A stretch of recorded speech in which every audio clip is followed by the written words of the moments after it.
Hello, hello, hello, hello. Welcome back to another stream. I hope you're having a terrific Tuesday. It's Tuesday, right? It's Tuesday. Oh, man, I slept hard as fuck. I forgot what day it is. Time to get investigating. You're damn right. I am finally only kind of tired, which is, that's baseline. That's baseline, so we're back to baseline, everybody. Oh, let's get into this game. Oh man, I definitely feel much better with a good sleep. Let me tell you. Holy, I was struggling yesterday. I'm not sure how apparent it was, but good God, I was on the verge of falling asleep while I was streaming yesterday. Oh man. All right. God, I still have not added a shortcut. I'm going to do that tonight. I swear to God, I will do it tonight, or I don't know. I won't, I guess.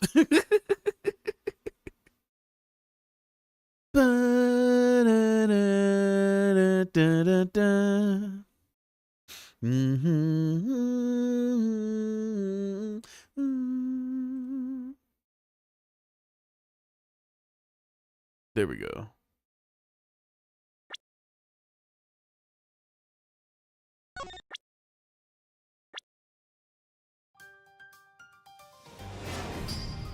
Oh shit!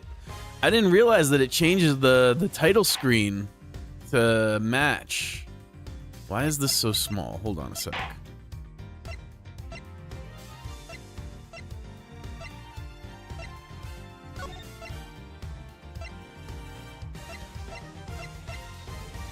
There we go. But yeah, I like how it matches the case that we're on to the title screen. That's sick.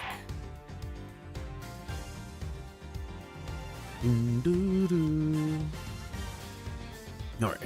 Resume playing from the saved game data. Yes.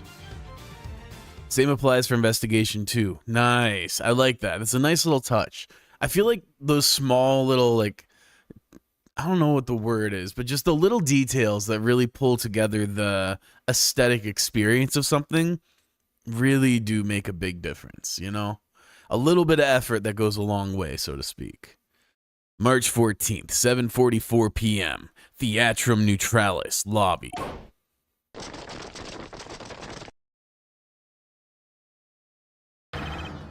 Count off.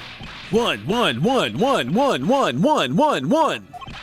1. Shifu, 99 callouts, so all 99 members are most likely here and accounted for, sir. Okay, if I'm understanding this correct, he said count off, and they all simultaneously said 1! To which he said, yes, all 99 are here. God, that's so funny. Hey, you. Yeah, you. The second number 1 from my right. Yeah, that is exactly what happened. Sir, yes, sir. Here, a birthday present for you. What? Shifu, I didn't know that you knew all of our birthdays. Lang always an underdog, go low-key. I mean, the fact that he remembers everyone's birthday is quite impressive. I barely remember my own some years. What a kind heart you have, Shifu. You're more of a man than we'll ever be, sir. I'm really sorry, but it's not my birthday. Okay. I spoke too soon. Lang Ji says, a cub who disrespects others soon feels the disciplinary bite of an elder. That present isn't for you. It's for your younger brother's wife's younger brother. What? Tell him I said hi and happy birthday, won't you? Yes, sir. Shifu, I can't believe you remembered that much about each of us. Shifu, I'm so moved that I can't stop crying. Amazing. I should probably leave them to their alone time. All right, meeting's over. Everyone, head for your posts.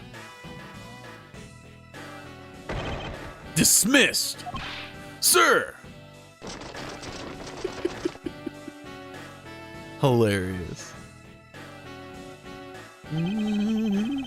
Yo, were you guys there the whole time? I got a call from Shina, and she's already filled me in. Sounds like you're out to get in my way again. I have absolutely no intention of interrupting your investigation. Yeah, again, bro, we solved that case for you. Come on. I simply request that you grant me permission to investigate the Alabastian embassy. And what if I say no?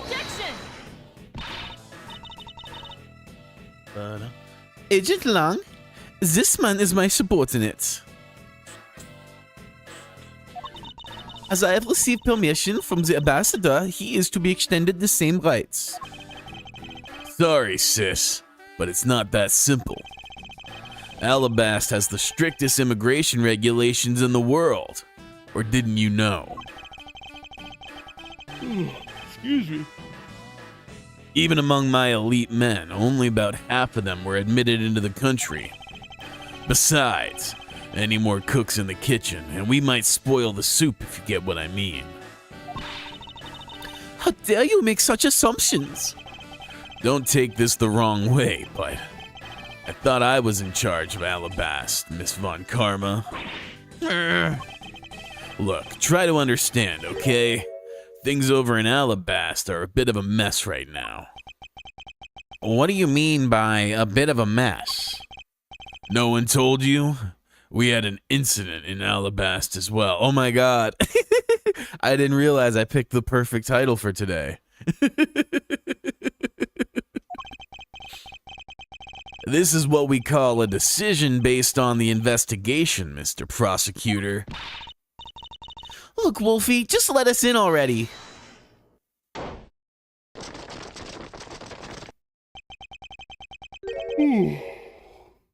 Excuse me. Is there a problem here, Agent Lang?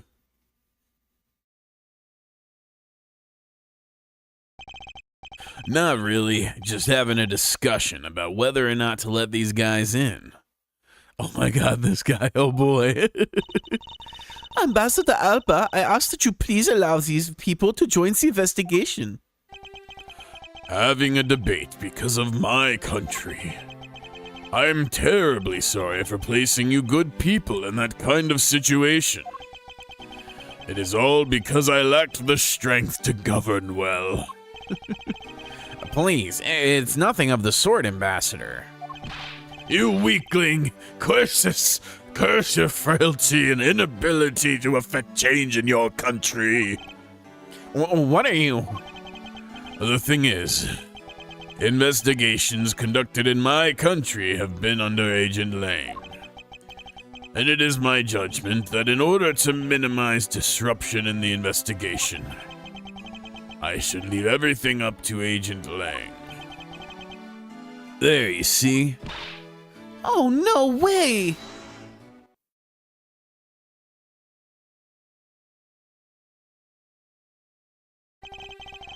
Ambassador Alba, I ask you to please reconsider letting them into Alabast. What's that? My very own secretary has been murdered in the Babalese embassy. And he was apparently caught up in some very shading dealings, completely unbeknownst to me. So I asked for your cooperation in our investigation. These aren't much, but I hope they can cover your travel expenses to Babel someday. All right, I get it. Even if you beg Ambassador Alba, I still have to give the final okay anyway. All right, you heard that, Mr. Edgeworth? We're in. Not so fast, my little crow girl. You're still a witness in the Babel murder. So I'd like you to please stay in the Republic of Babel. Detective Gumshoe, please take good care of Kay for me. Yes, sir. Sounds good to me. The fewer troublemakers, the better.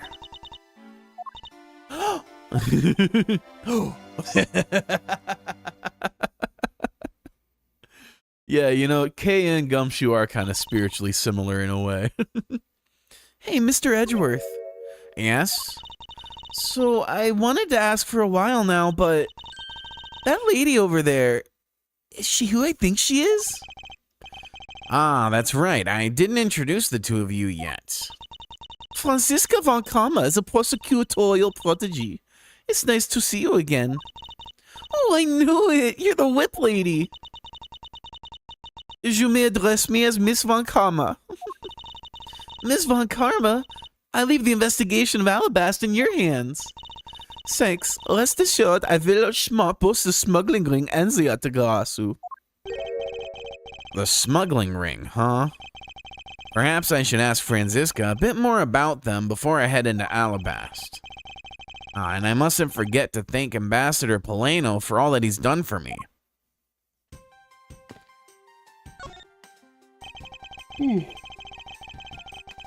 Excuse me.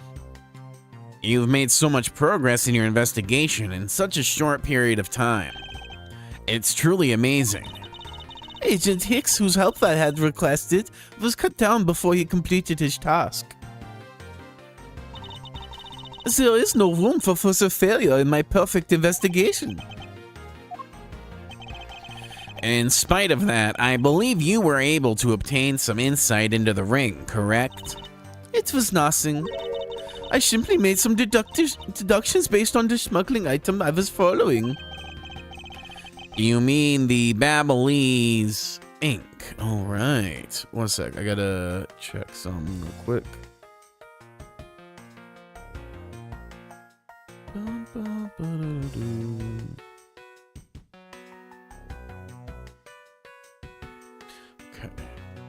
Okay. But why are these restrictions on the export of Babylese ink to begin with? That's classified Interpol info. Franziska, as your subordinate, I'm a part of your investigation now. Don't you think it would be beneficial if I was as well informed as you? A point taken. Very well, I will fill you in. Recently, we discovered some very well-made counterfeit bills circulating in Zhengfar. Counterfeit bills? Yes, as you may have deduced. The counterfeits are being made with the Babel's special Babylese ink. And it's virtually impossible to distinguish bills made with the Babylese ink and from the real ones. Thus it was only natural for Interpol to keep an eye on the Republic of Babel. That's where this document comes into play, correct? Correct. Mr. Kochin was smuggling large amounts of Babylese ink. Furthermore, he was charged with running the embassy's printing equipment.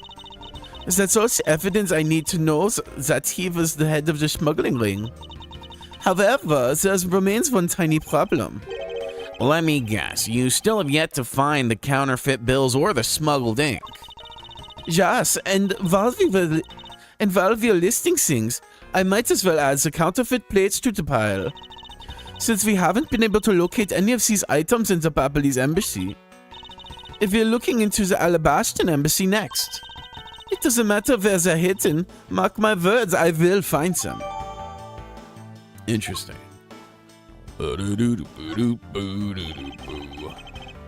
Ambassador Poleno, I'm in your debt. No, it's nothing. Because it's about all I can do for you, I'm afraid. I only ask that you please bring Manny's killer to justice. I will, Ambassador, on my honor. Wow, you're so sensational. You've really piqued my curiosity. I know they aren't much, but know that I'm giving them to you wholeheartedly. No, that's quite all right. Oh, well, how about this then? Oh. And what exactly is it? It's fountain pen ink, known as Babylese ink. It's made exclusively in Babel. So this Babylese ink, we make it from wit crystal oil, which is mined through our mineral mines. Please accept this ink. One dip of your fountain pen in this, and you can write for hours in your organizer. How fortunate for me, the ink in my pen just happened to have run out. I gladly accept your gracious gift. Nice. Great, wonderful. I guarantee you that writing with our ink is an unforgettable experience. And since we don't export it, if you run out, you're always welcome to come and visit our fair nation. Talk about cornering the customer along with the markets. Well, shall we get going? What's wrong, Kay? I didn't get permission to enter Alabast, so we're gonna gather whatever info we can over on the Babylese side, okay? All right, I'm counting on you two. Right, and I'm counting on you and Miss Von Karma to sniff out the clues in Alabast. Oh, and Mr. Edgeworth, if you happen to come across my phony, you let me know, okay? If you tell me, I'll rush on over straight away no matter where you are. I'll let you know when the time comes.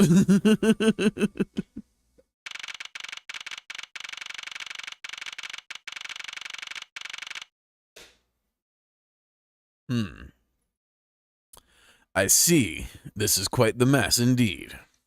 Wait a second, is that Mask to Mask? What the fuck?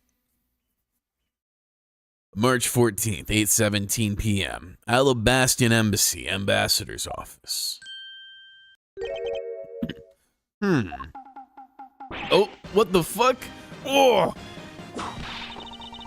What do you think you're doing to my subordinates?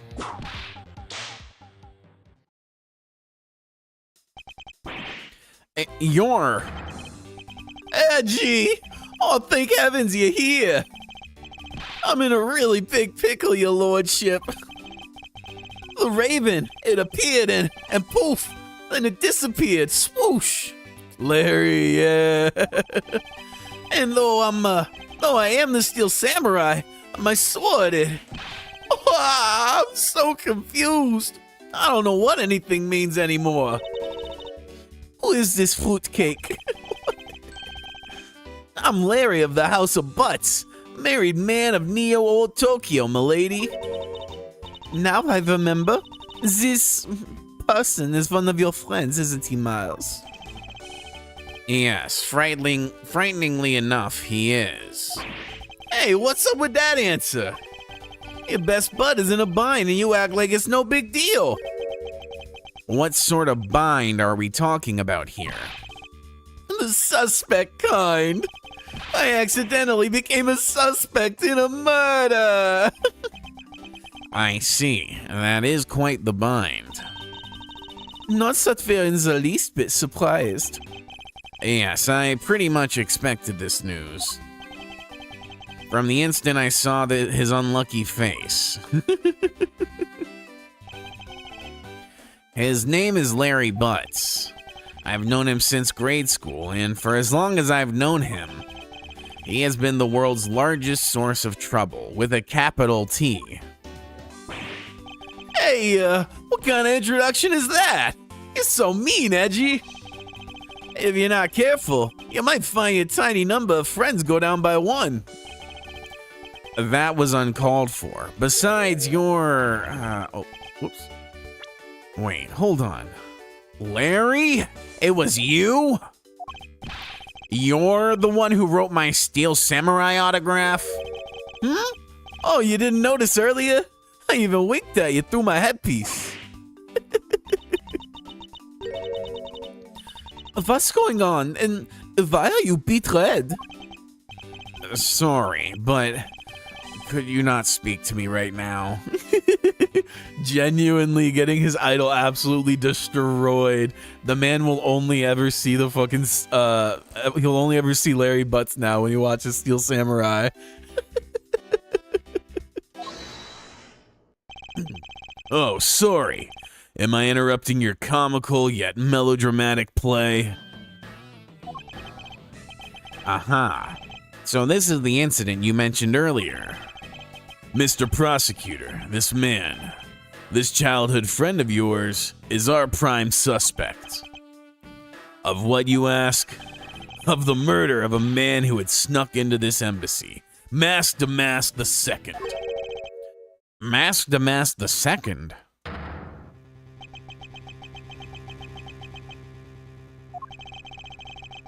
Only Larry could get himself into yet another mess as fine as this. But no matter what, the facts seem to say Larry is not the type to commit murder. Still, it's rather a daunting stroke of misfortune I've struck. I have to prove that Larry Butts is innocent of all wrongdoing.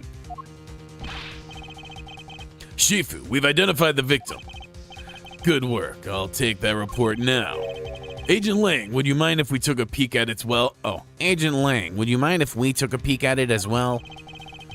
What did I tell you earlier, Mr. Prosecutor? Don't get in my way. There's only enough flesh here to feed one wolf, and that one is me. So no, you may not take a peek. But Agent Lang...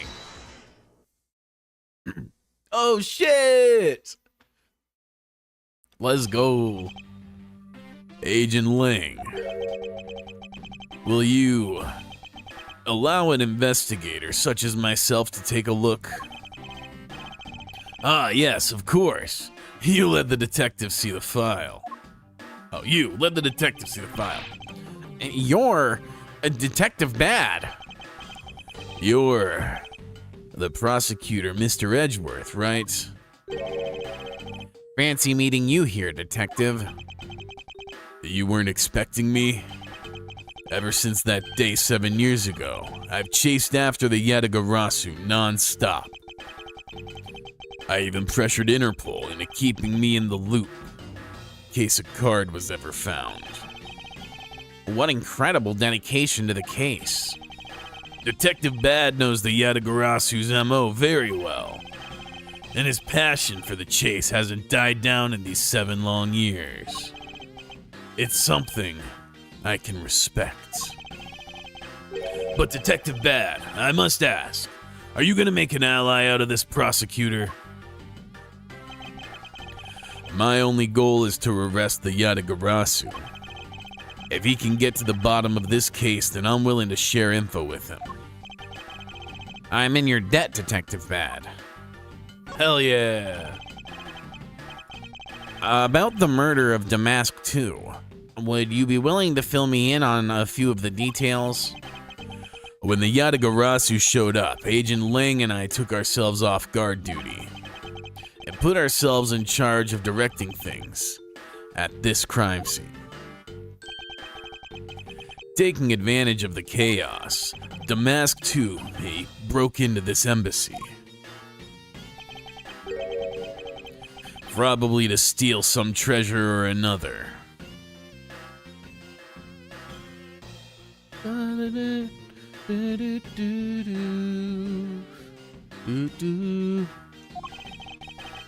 And I suppose he lost his wife when he was forced to fight someone else in this room? Or his life. Wait. Yes, God, I completely misread that. Why exactly was that man placed under arrest, Detective? That samurai? He was born looking suspicious. Excuse me. But not for the reasons you suspect, I assure you. As you can plainly see, he's completely harmless. Well, it was just a random guess. It's not like he's actually under arrest. Tonight, here at the Alabastian Embassy, Ambassador Alba was to give a commemorative speech. And that's when the Yatagarasu showed. But keep in mind, the Yatagarasu isn't who I'm talking about right now. Those seats, for the guests who have been called to sit in them, were empty. A no-show? Who was it that failed to take their seats? The Steel Samurai. Until the speech was to begin, each member of the entire Steel Samurai family was to wait in a separate room. However, for some weird reason, that man was spotted in a different location than his assigned room at the time. And where was he? He was on the roof with one of his legs down a chimney. What the fuck are you doing, Larry? God damn it. That chimney leads directly to this room. Larry Butts, you've really outdone yourself this time. What were you thinking? Genuinely. In any case, I believe it's high time for me to start my investigation.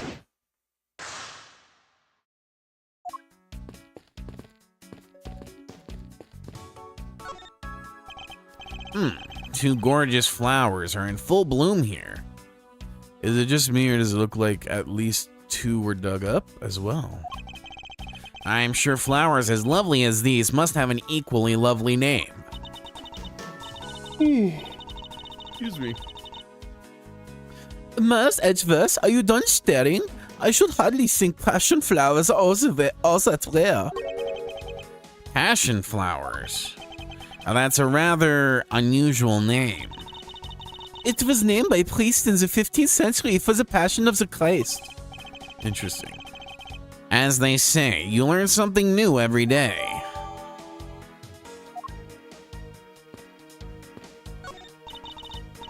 It's a fireplace, and by the looks of it, I don't think it's been used recently. Yes, I can't say that I see anything unusual about it. This must be the Ambassador Alba's desk. His notebook is open on his desk. He must have been in the middle of some important work. Sapling growth log. It finally sprouted today. Funny, it doesn't look like important work to me. The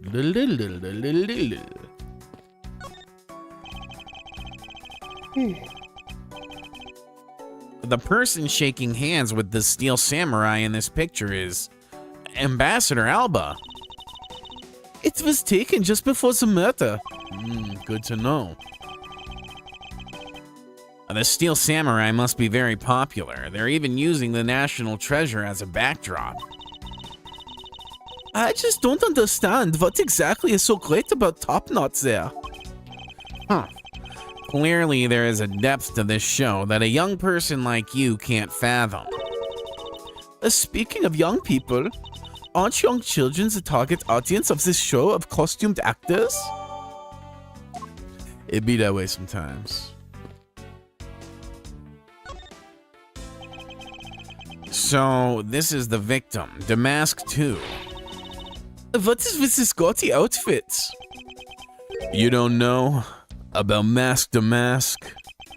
A few months ago, this thief caused a lot of havoc on the populace. So this thief is separate from the Yatagarasu? I thought they were for a while, because their MO and targets were different. Damask likes high-value trinkets and jewels, and being gaudy is his signature. Gumshoe was in charge of that investigation, so he'd know more about Damask. That's alright. All I'd probably hear is tales of his... All I'd probably hear are tales of his failure anyway. You haven't changed a bit, I see. In any case, let's get started here, shall we?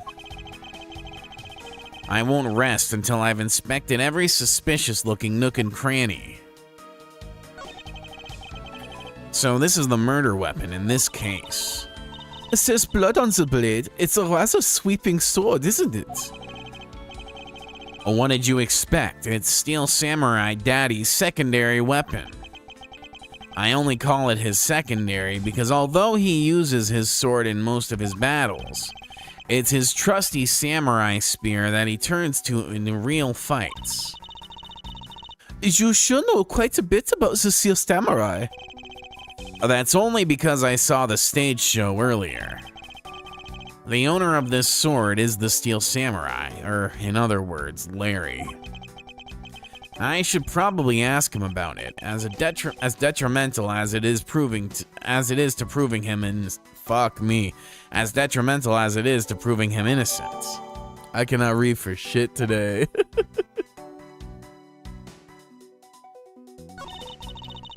I suppose this was the wrapping cloth Damask too used to carry his stolen goods. But there's nothing wrapped in it now. I guess he never did manage to get his hands on whatever it was he was out to steal. There's not a single shred of fashion sense in this Damask's costume. Well, at least I can appreciate the great effort he must have put into making it. You two don't know? Goddamn. You can buy this costume almost anywhere now. It's being sold? Since when? Since around New Year's. The streets are practically flooded with them. Turns out Damask is a lot more popular than I thought he'd be. I can't believe that foolish fool would dress in fool's clothing to act foolishly. Oh, we got your point about 3 foolishes back, Franziska. Oh, wait, was there something different here? No. Okay. I thought that Damask had quit the business. This guy, he's just a copycat using the name. A phony successor. He's just another petty thief. His real identity is an out-of-work guy by the name of Kashino. Kashino? Nope, he don't got no cash. Cash? No. He's 29 and wanted on larceny charges. From his clothes and what he was carrying, we determined that this guy is the real Damask too. The cause of death appears to be the loss of blood from the back of his head. Dude older than me somehow looks shorter.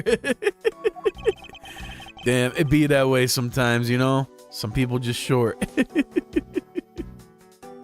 It seems that he was struck with something very hard. In other words, he was bludgeoned to death.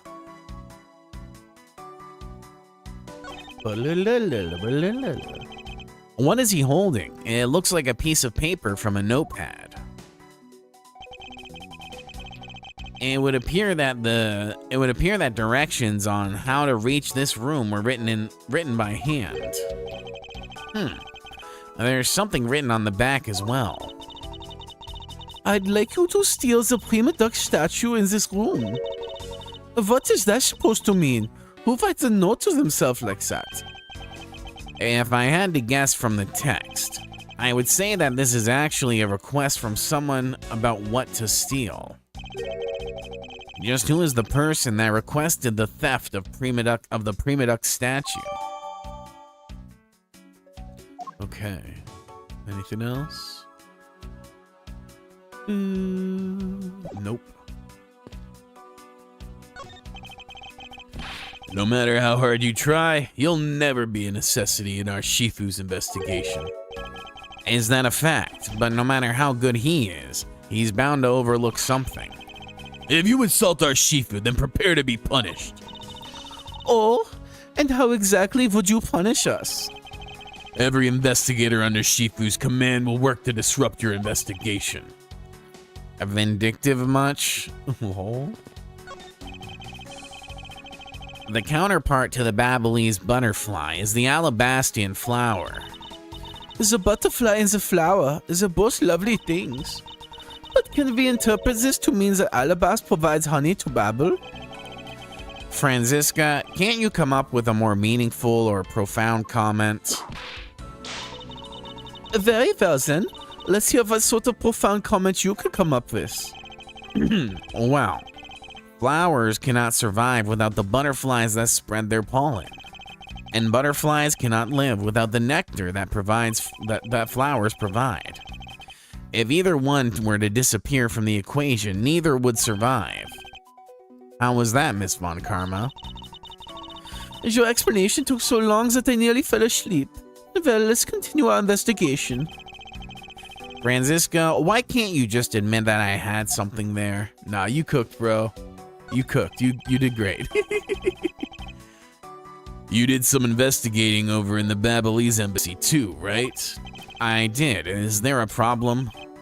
Ling Ji says, a wolf who aims to hunt for 2 rabbits at once? I believe the idiom you require is he who runs after 2 hares will catch neither. A real wolf can catch both. I see. So what are you trying to say, seeing as how I am currently handling 2 cases? Suit yourself, but don't say I didn't warn you. There are some weapons on display on this wall, a crossbow and under that, a set of knives bearing a flower motif. They must be counterparts to the Babyliss knives, which means that the blades inside these scabbards should match the blade that was used to kill Mr. Cochin. I won't rest until I've inspected every suspicious-looking nook and cranny. I can spot absolutely no difference between this Prima Duck statue and Babbles. The statue face looks a bit like that costume hero you like. Oh, the statue's face looks a bit like that costume hero you like so very much. I only wonder why you Americans have such an affinity for this kind of face. The statue wasn't made by an American, you know. At least, I don't suppose so. Knives adorned with flowers are on display here. I suspect that these are counterparts to the Babyliss knives. The blades of these knives should match the blade of that knife that killed Mr. Cochin. Well, one of the knives is missing its blade.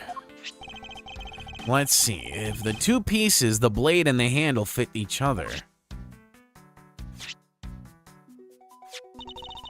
It would appear that they fit together quite well, almost seamlessly.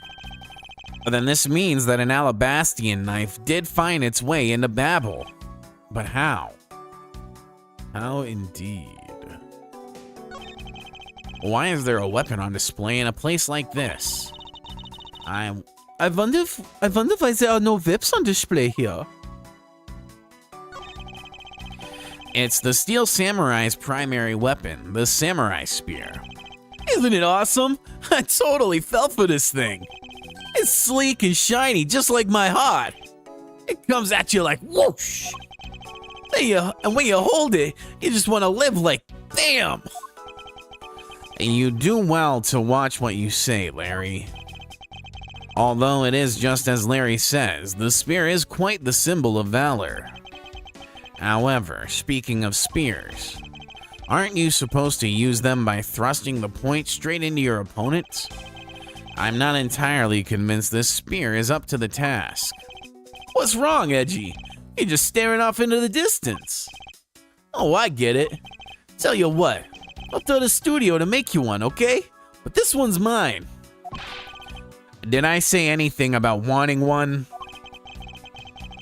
Maybe I can shut him up if I show him the piece of evidence that will point something out about this spear. Interesting. What the fuck? What the fuck is this? That's creepy as hell. What is that? What is that plant supposed to be? Franziska, can't you see that it's supposed to be the likeness of Ambassador Alba? Mazachvas, as a subordinate, you have a lot of nerve telling me what to think. I look forward to your salary assessment next month. You are deluding yourself if you think that you have any control over that. Alright, so we have something related to this, but what?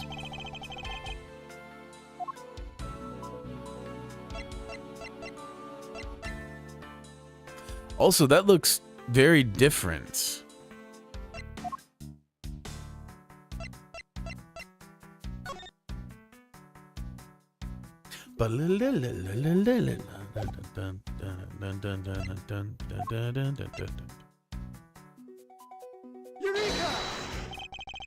Okay, I was on the right track. Nice. Larry, about this spear. Oh, are you feeling it? Damn! I thought there was something strange about this spear. Tell me, Larry, is it just me or is this spear a bit bent? What? No way, it's exactly as it should be, yo. I have here the autograph you wrote for me earlier. Now take a good look at this, which you drew with your own hands. You can see that the spear is clearly of a different shape. Ah! Oh, what do you have to say to that? I'm sorry. When I hold the spear in my hand, all of a sudden, I feel super powerful. And then during practice, I was spinning it around and around. And bam! It hit the wall. You unbelievable. This is an embassy. But I've always been like that, ever since I was a kid. One time on an overnight field trip, I bought a fake sword and played with it all night. I'm just a useless hot-blooded man. Larry, clarify that for me, will you? Okay, so it was some field trip and I began to shadow fight with myself. Not that. I meant what you said earlier about spinning the spear and hitting the wall. Oh, that. It's no biggie. It's not like I left a hole or anything. That's not why I'm asking, Larry. The samurai spear is made of metal. I somehow doubt that a move as simple as spinning it around would cause it to bend. Man, Edgy, you're so naive. What? Where did that come from? Well, you keep calling it the samurai spear, but it's not real. You can't really fight someone with it, because it's hollow on the inside. You could hit it against practically anything and it would bend. Is that so? Don't tell me you thought it was real. Oh, but don't take it the wrong way. I just think that part of your personality is cute. Interesting. I see your friendship truly is something special, Miles Edgeworth. That's not friendship. It's utter humiliation.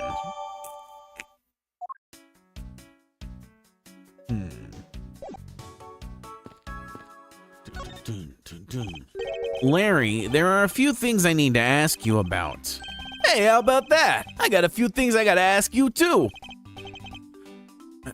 What is it? It's like both you and him.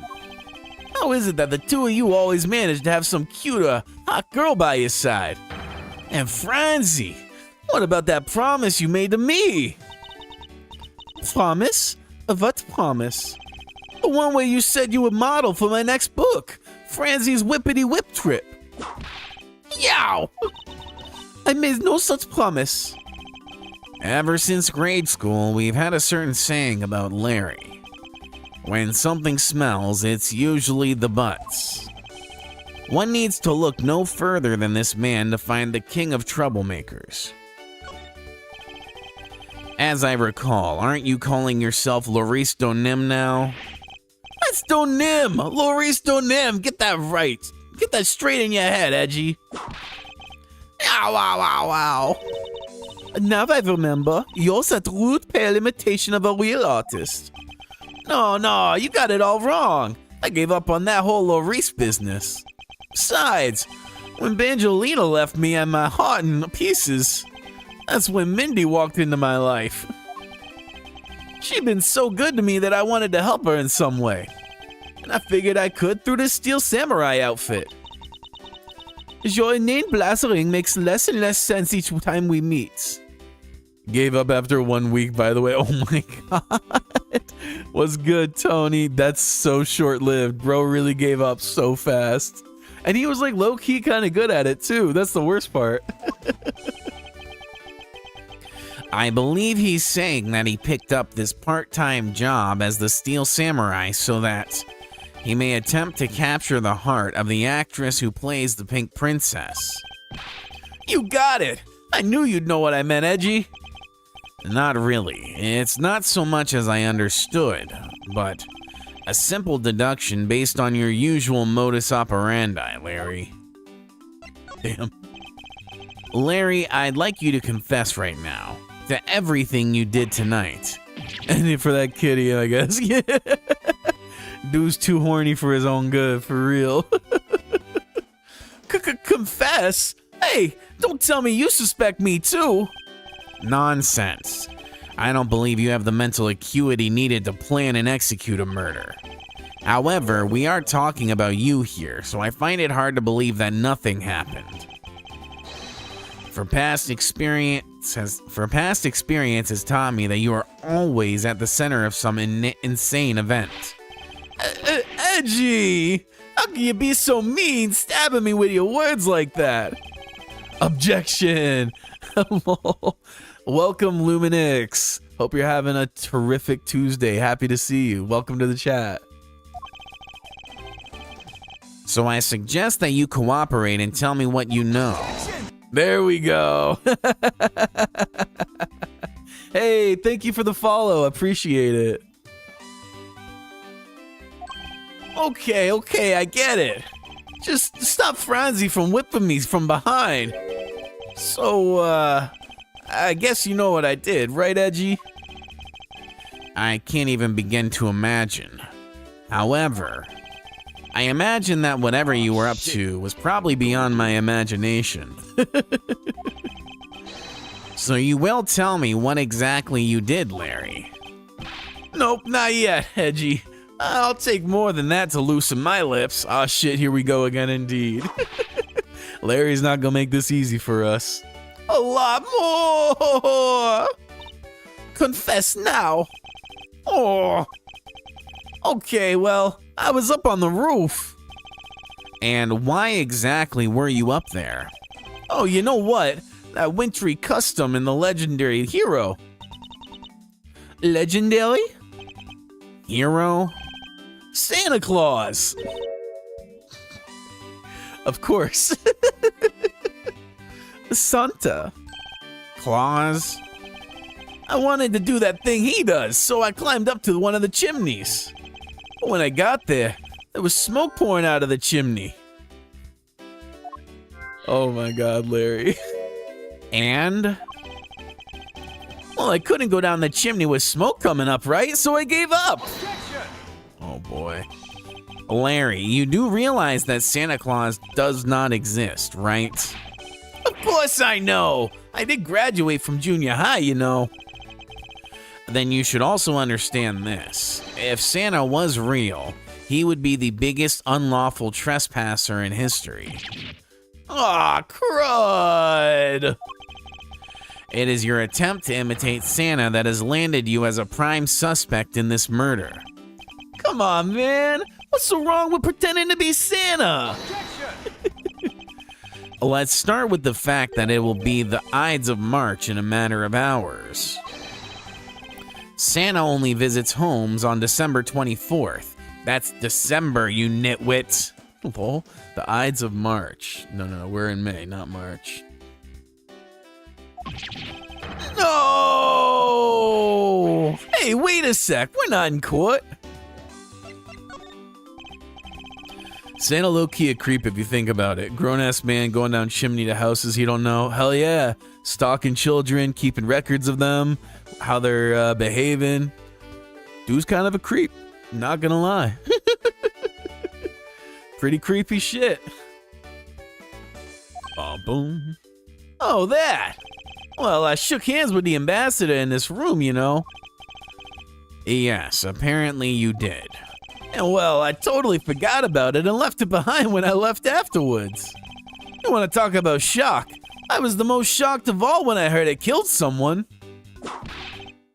Shocked! A foolish fool, looking especially foolish for foolishly stating such a foolish excuse. You forgot to take something that big with you? Who would believe such a tale? Hold it! Sorry, Miss Von Karma, but I believe him. Because if anyone could forget something like that, it would be Larry. Edgy, you believe me? I just knew that our friendship is something special. Anyway, even if Larry had simply forgotten the sword and left it behind, that in no way clears his name. Which means that I will have to prove his innocence from a different angle. Okay, so that takes care of Edgy, or not Edgy, Larry. Oh, there was a grandfather clock just like this one earlier in the Babalese embassy. You know, symmetry is a fine thing, but their interior design really suffers for it. Really? I think this clock actually fits the decor of this room quite well. I suppose the wood does suit the all-natural atmosphere of this room. Its design and the materials it's made from strikes a good balance with the plants. Hey, you two! Now's not the time to be talking about interior decorating, you know? Hurry up and save me! What do you think of the case so far, by the way? I think it's really fun so far. I love all the Steel Samurai cases. Every single Steel Samurai case has been a favorite, so I was pretty geeked about that. And I think the whole like rival countries and embassy thing is very interesting with two crimes occurring simultaneously. That definitely sets up quite the mystery, because I really have no idea who's behind all this. I'm glad that we got some Larry. Larry's always a fun character. Lang is fun. Bad being back is sick. Yeah, there's a lot of callbacks, honestly, in this already. It's been fun. I like it a lot. Be quiet. Ah. This is all part of my elite investigation. All you need to do is be quiet and watch. Actually, I do believe Larry has a point for once.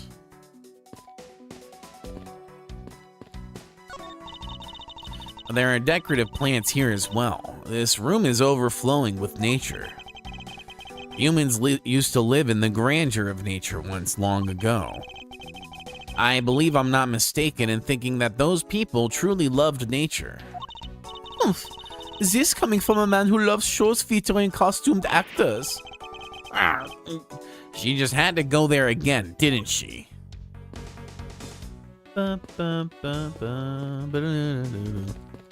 Alright, let's see if we can put some clues together. Oh. Okay.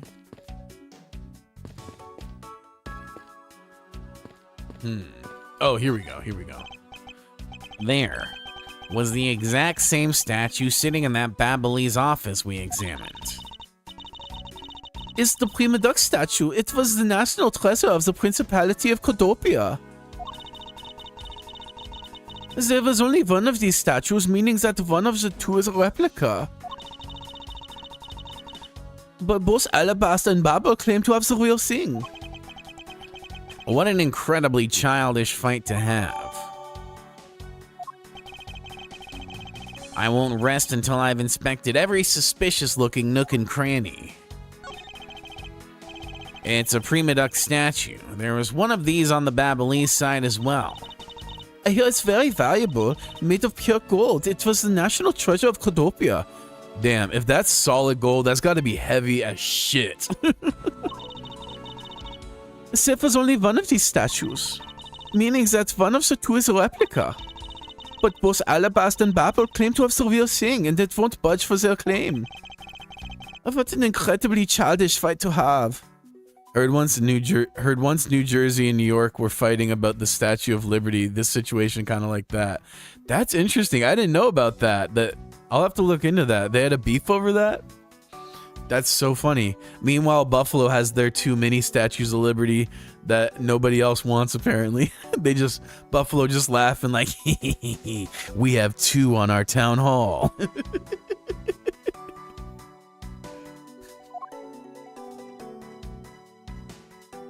Yeah, it's they have two miniature ones. They came the same time as the big one. And Buffalo being the Queen City, they gave them to Buffalo, and I think they're on the town hall. I can't remember, but when you drive downtown on the overpass, you can see them. It's really cool. Bum bum bum bum bum bum bum. The counterpart to the Babyliss butterfly is the Alabastian flower. The butterfly and flower, they're both lovely. Oh, the butterfly and the flowers, they're both lovely things. But can we interpret this to mean that Alabaster provides the honey to Babel? Franziska, wait, they've done this dialogue. And then he's going to talk about, yeah, interesting. Is Buffalo State where the sauce came from or nah?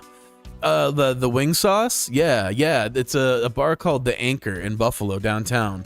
Not the best wings in Buffalo, in my opinion, but definitely worth it for the experience, and damn good wings. If you never had like real, proper Buffalo wings, it'll blow your fucking mind. But yeah, that's where that comes from. Also, here comes the ad break. But that cayenne pepper sauce is like is a Buffalo thing. And then the best spots are honestly like the mom and pop pizza places, because Buffalo has its own style of pizza too. It's got like a nice thick crust. They like a sweet sauce, and then they have the cup and char pepperonis. They're only like this big, but they curl up and the edges get real crispy, and it's fucking amazing.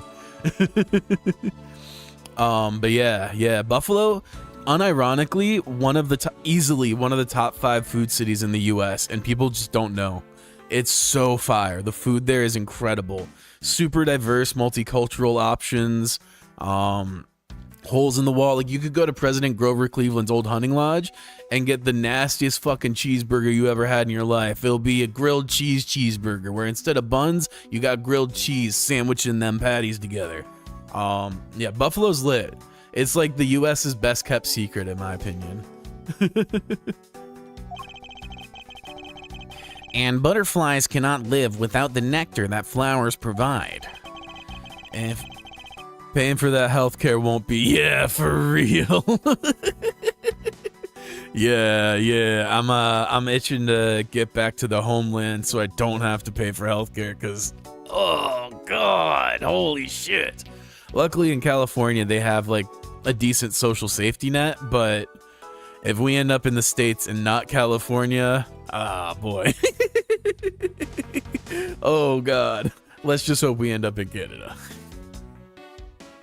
Anyway.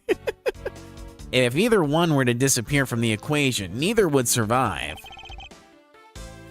How was that, Ms. Von Karma? Yeah, we saw this. That's so funny that they repeat this dialogue. But yeah, I do love Buffalo. Buffalo is such a great city. You can get basically anywhere in Buffalo from anywhere in Buffalo in like 30 minutes too, which is lit. There was almost the exact same wall mount for the knives in the Babyliss side, but I can't see any of the details from this side. We needed to do something? Let's see. Interesting, they face opposite ways.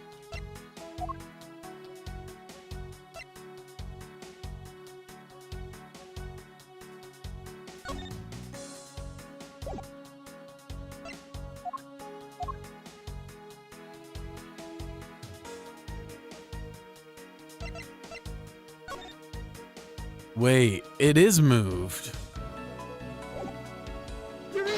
Okay. I'll look at this photo and tell me what you find odd about this scene, Miss Von Karma. The apparent joy on the ambassador's face as he shakes the top knot's hand. That's not it. I was trying to point out that the statue in the photo is facing a different way. You're right. This statue is a national treasure. As such, only an ambassador or a secretariat-level person is allowed to handle it. The fact that the statue is facing one way in this photo, and now is facing a different direction in the preserved crime scene, is proof that someone touched this statue around the time of the crime. Interesting.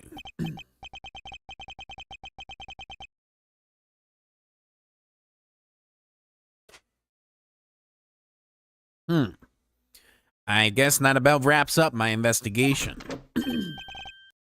That's... Yo, Pink Princess, how you feeling? Still feeling ill?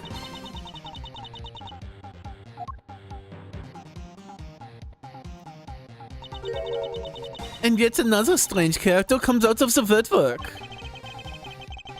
And so the Pink Princess also comes to pay the Alabastian Embassy a visit. I believe I may need to speak with her as well. There are decorative plants here as well. This room is overflowing with nature. Oh, what? Oh, there we go. Ms. Pink Princess, I have a few questions I'd like to ask you. Miss Pink Princess, Oh my fucking god. Well, pitter patter, Larry. Here's your chance.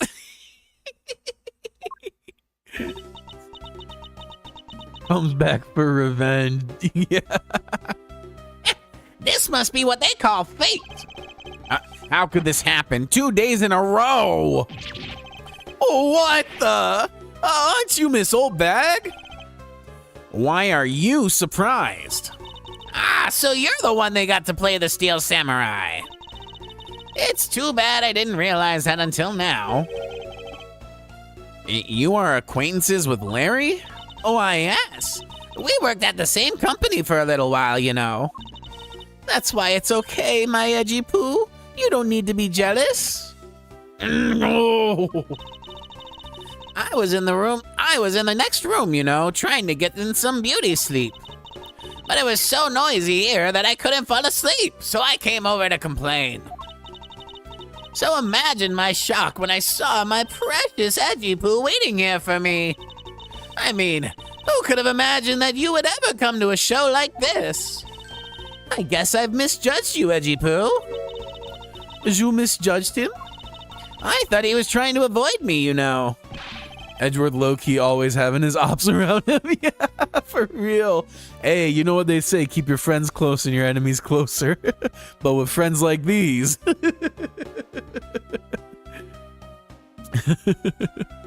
That was no misjudgment on your part. That's precisely what I was trying to do. But it looks like the winds have shifted and now he's willing to be chased after. I'm simply overwhelmed. Don't you worry, Edgy Poo. I'd chase you forever, to the ends of the earth. Isn't that just peachy? This is one of those rare times when Franziska and I actually see eye to eye. And now then, what are you doing here? I thought you were working at Gatewater Land as the Pink Badger. What are you talking about? That was ages ago. That was yesterday. Look, I worked at Global Studios before a long time ago, right? Well, they called me up this morning, kind of out of the blue, actually. They called you? Apparently, the girl who plays the Pink Princess collapsed from a bad cold. It happened so suddenly, so they called me in to be her last-minute replacement. Do they not have enough people on staff at that studio? I really couldn't say no, so here I am, playing the role of the heroine. Instead of that Mindy girl, I mean. But the poor girl, I feel bad for her. Because they let me stand in for her, she's going to have a terrible time. I mean... Oh, damn. Oh, damn. All right. She's gonna have a terrible time when she returns. I mean, I'm not exactly great at reading the strange font they use, plus I was called in to be a stand-in at the very last second, so I tripped over all the most important lines.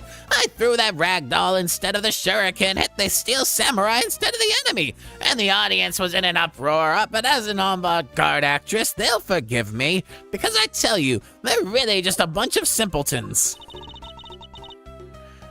Is your vassal a lively old lady? So, basically, you received the stand-in request this morning, correct? You got it. If you need to see it, I've got it right here. Look.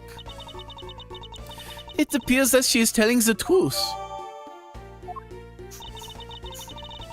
I tell you, my fine acting moved the entire audience to tears. Yes, tears of laughter, as I recall. But being famous has its problems too, you know. Here, take a look at this. It's a letter from a stalker.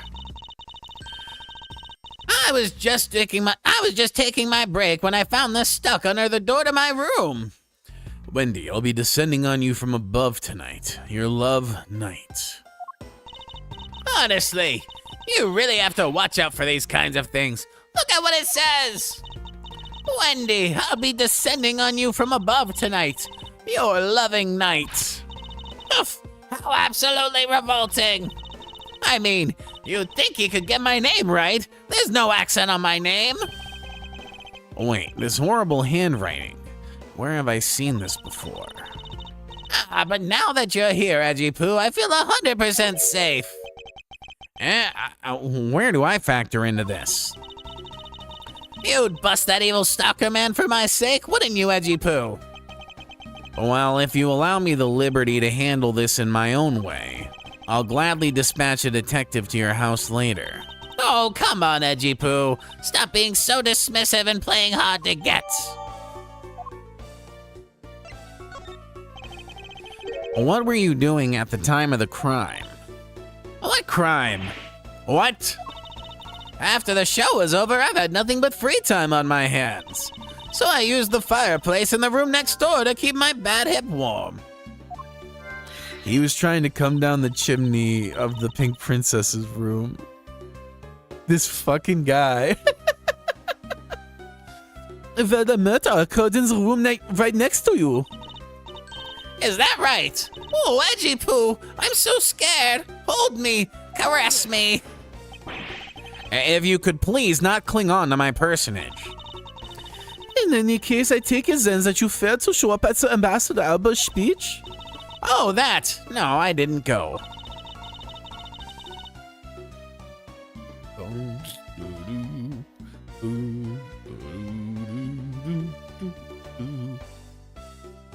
I mean, I may have the heart of a young tender maiden, but my body just refuses to cooperate at times. As soon as the show ended, my hips started acting up and got stiff. I couldn't move at all. Can you provide proof of your condition?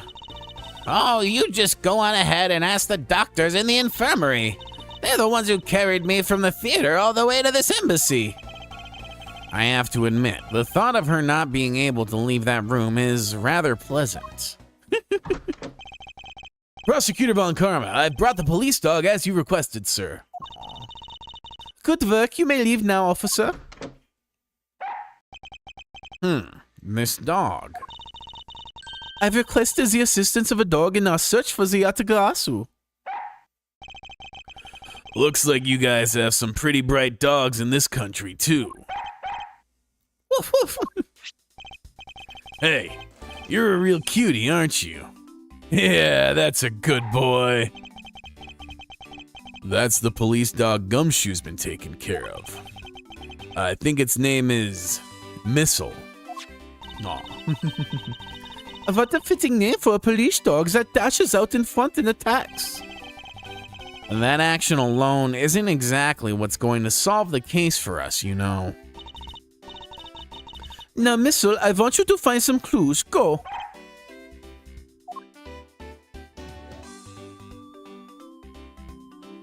Oh, what's that? Good dog. You really are quite bright, aren't you? Unlike a certain someone I know. Now, what do we have here? What is this?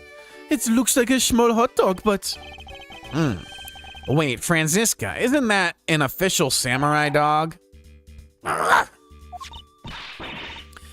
No, bad Missile. He ate it. I wonder if it's alright for him to eat that.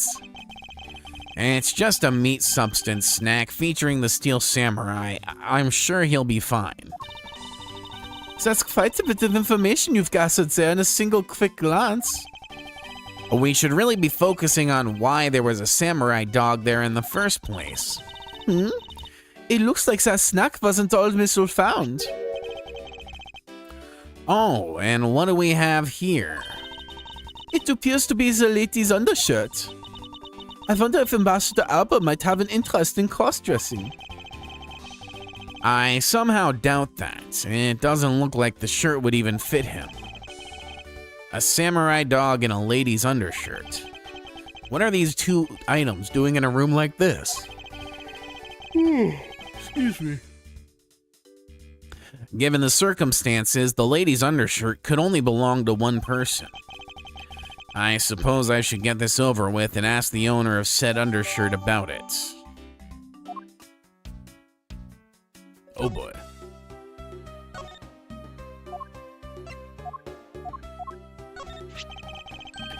If you could please take a look at this brown-colored undershirt.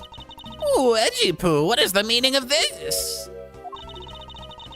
Why did you steal that thing from my bags? All you had to do was ask, and I would have gladly given you as many as you like. Thanks, but no thanks. This shirt was found here at the crime scene. What? Come now, why don't you just confess and explain what it's doing here? I know nothing. Nothing, I tell you. What? Oh, I admit that I used the fireplace to dry that shirt, but I can't really help the fact that I had to, you know? Wearing that pink princess costume was like being in a sauna. And on top of that, I get fingered as a suspect. You're too cruel, Edgy Poo. Are you claiming that you never once set foot inside this room? Of course I am. If I had been the one to find the body, do you think I'd be as calm and relaxed as I am? I'll tell you, it's all...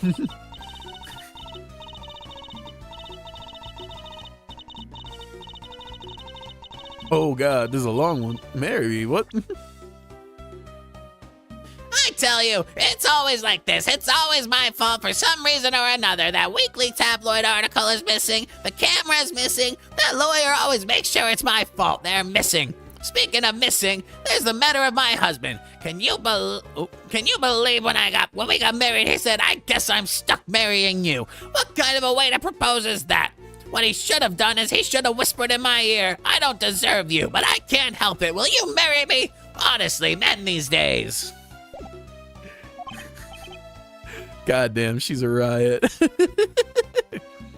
Well, I don't believe she's lying about her actions, so I can safely assume she really was drying her shirt by the fireplace on her break. And somehow the undershirt managed to move from the next room into this one. I assume the samurai dog was also yours. Ah, that brilliant mind of yours. You really can see everything. You really can see through everything about me. And so the feeling of dread continues, but I suppose I should ask for more details.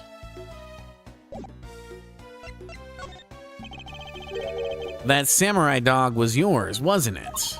Oh, of course, I'm forever yours, my Edgy Wedgy Poo. If you could just stick to what I asked you.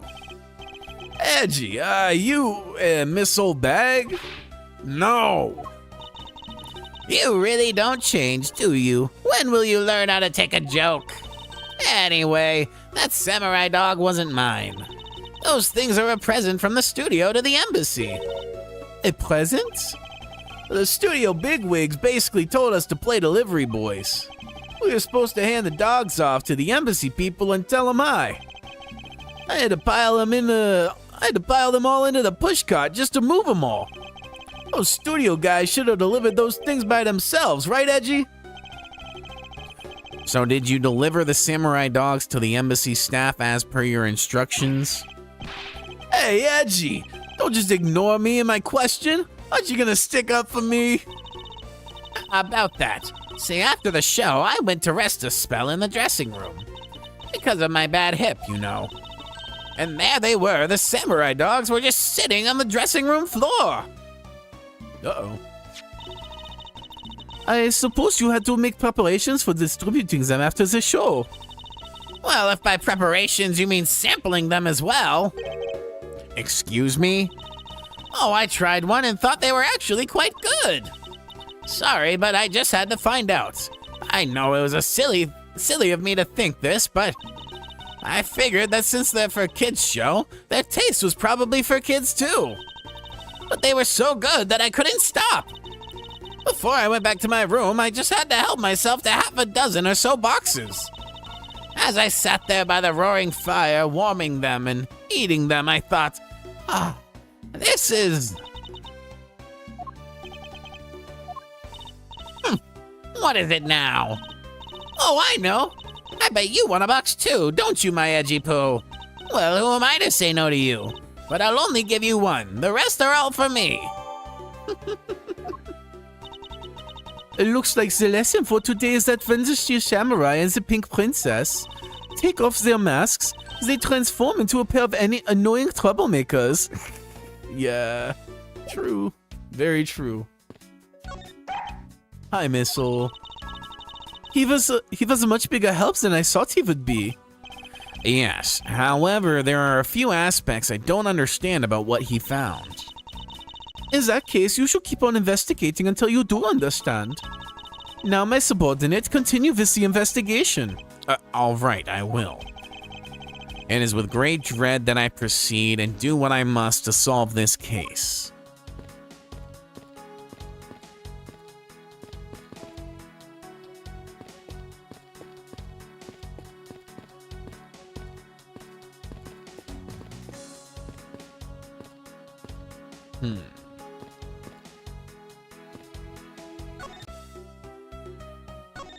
Let's see. Bum, bum, bum, bum, bum. What about Larry and the letter?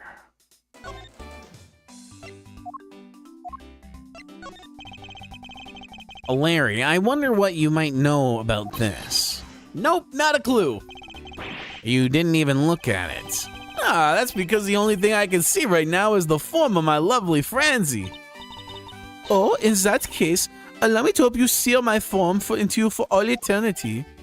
Eek! Ah, whippity! Whip trip!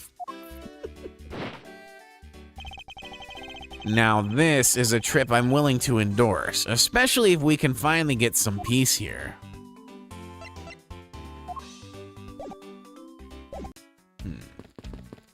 What do you have to say, friends? I've only just arrived in this room myself, which is why we need to investigate some more. Yes, I agree. Our priority should be on understanding what this current situation is. Of course. I was planning to do that from the very beginning. In that case, hurry up and start the investigation already. I will, so let's get started. In order to find out the truth behind what happened, I should start by gathering as much info as I can. We borrowed this dog from the local precinct, but is he really capable of handling this case? I thought police dogs are usually of a much larger breed. He may be small, but he is an excellent police dog. Furthermore, he was raised by Detective Gumshoe. You had me thinking that dog was capable till you said that he was raised by Scruffy. Yes, well, I suppose that wasn't the best of arguments to use.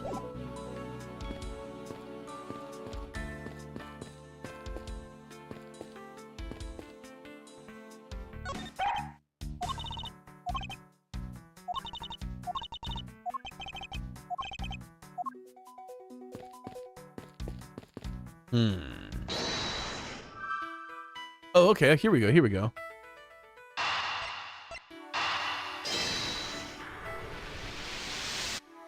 Yeah. There's no trace of this room's fireplace being used. And your point is? The smoke was supposedly pouring out of the chimney connected to this fireplace. At least according to Larry. This is a contradiction of facts, is it not? Are you sure he wasn't just disoriented or something up on that roof? There is testimony from an investigator that puts Larry at this particular chimney. So, no, I don't think it was a mistaken impression by Larry's part. On the other hand, the fireplace in the next room was being used at the time. Where do you suppose the smoke from that fireplace went? Ah, I see. So what are you proposing in this? The smoke that came out of the chimney was actually from Miss Oldbag's fire. So basically, the fireplaces of neighboring rooms share one chimney. Is that what you are implying? That makes sense. Precisely.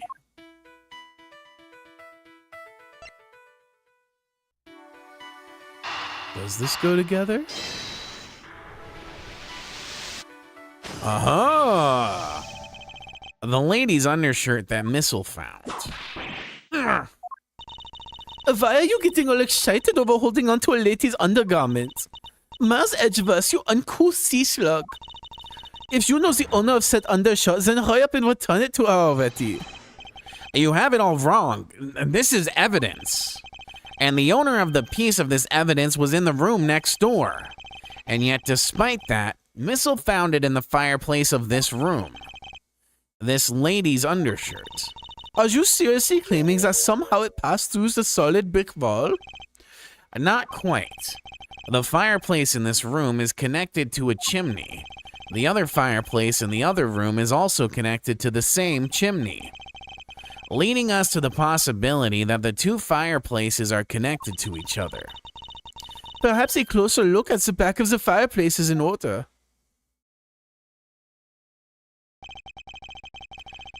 There is an X on the back wall of the fireplace. Let's see if I can't get a better look at it. Oh, shit! What is the... The wall separating this room's fireplace from the next apparently turns. As I suspected, this fireplace does indeed connect to the neighboring room. There was a secret passage after all. You were right, indeed. The neighboring room? There appears to be nothing particular about the next room. But the fact that there is nothing special about the next room isn't what's important. It's the fact that there is a secret passageway through this room's fireplace. Okay. We now know that the fireplace connects the two rooms. But how exactly is that significant? You aren't going to certainly name the old lady as the Masked Two's killer, are you? No, she couldn't move at all because of her stiff hip. So she could not have been the one. Unfortunately, I believe that this fireplace has nothing whatsoever to do with Damask 2's murder. Interesting.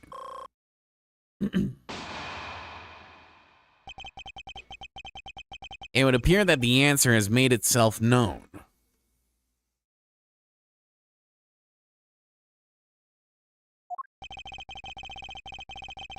You're making quite a confident face there, Mr. Prosecutor.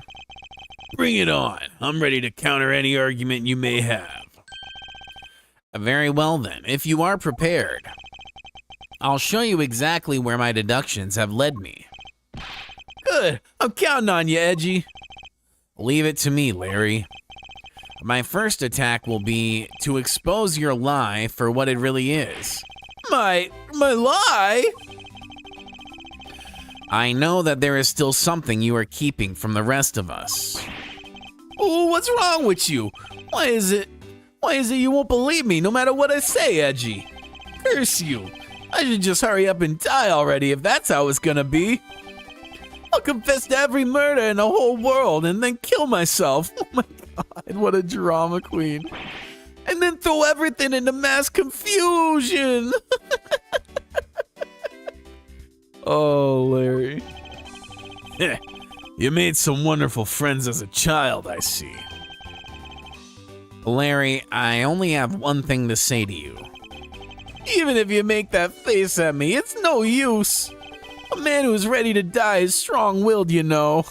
Larry's just embarrassing him. Yeah, for real, for real. Absolutely brutal. Ba-dum, ba-dum, boom, boom, boom. Larry, it doesn't matter what sort of harebrained trouble you've caused. I only ask that you do not lie to me. If you cause an innocent person to be judged unfairly because of some insipid lie, I will never forgive you. Edgy. Although, allow me to say that I consider you to be among the innocent in this case, and that I will draw the real killer out. You can trust me on this. All right, this time I'll tell you the whole truth, okay? What happened? What didn't happen? The works. Just what happened will do. Now then, if you would please testify as to what you did up on the roof tonight.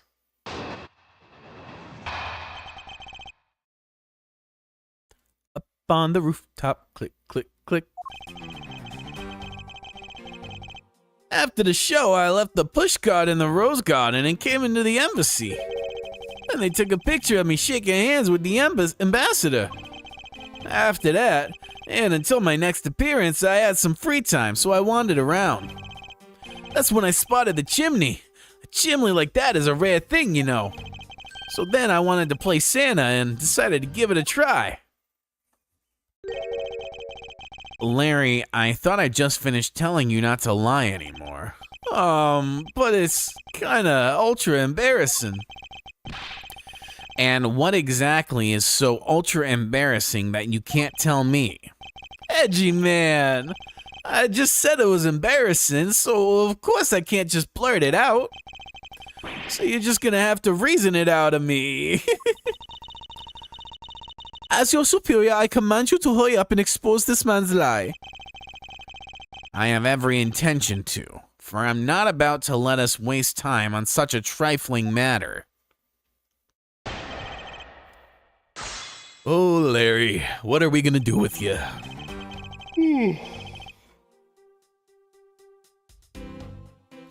After the show, I left the pushcart in the Rose Garden and came into the embassy. You left the pushcart? Could you please clarify that statement for me? Yeah, so the wheels on the pushcart got covered in dirt from the Rose Garden. Would have made a mess of the floor inside, so Ambassador Alba said to just leave it. Well, it would be rather impolite to dirty another country's embassy. Come to think of it, I recall seeing the Pink Princess on my way to the embassy. And what was she doing? Nothing in particular, because she was being carried by some docs on a stretcher. She must have been incapacitated by the pain of her bad hip that she suffered during the show. So I came into the embassy, right? And then they took a picture of me shaking hands with the ambassador. So you shook hands with the ambassador of the Kingdom of Alabast, did you? Yeah, can you believe it? I did something really cool for a change. But honestly speaking, there's nothing interesting about shaking some guy's hand. Hey there, are you disrespecting another country in their very own embassy? As someone with roots in this country, I'm feeling nothing but incredible shame at this second. Agreed. I apologize for his inconsiderate words. Now, Larry, please continue. What is with all of you? You keep saying that kind of thing and I'll tell you only lies. You're already telling us nothing but lies, so let it go and move on. All right, already. You don't need to glare at me like that, Edgy. After that, and until my next appearance, I had some free time, so I wandered around. Larry, I want you to listen very carefully and take this to heart. The whole point of your life is to cause misery and pain to everyone you encounter. I know, I get it. I'm totally the bad guy again. I thought you were his friend. Don't you think that was a bit harsh? Lang Ji says, true friends are bosom friends. True friends are bosom friends, what? What the fuck is that? Hey buddy, pull up and grab a titty. It's bosom time. Like what? What the fuck does that mean? If you are in trouble, call on your bosom friend, whose shoulder you can truly cry on. I wonder if that's like a translation thing.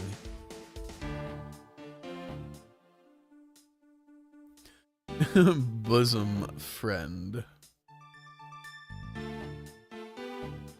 It's a real phrase. I've never encountered that before. That's so funny.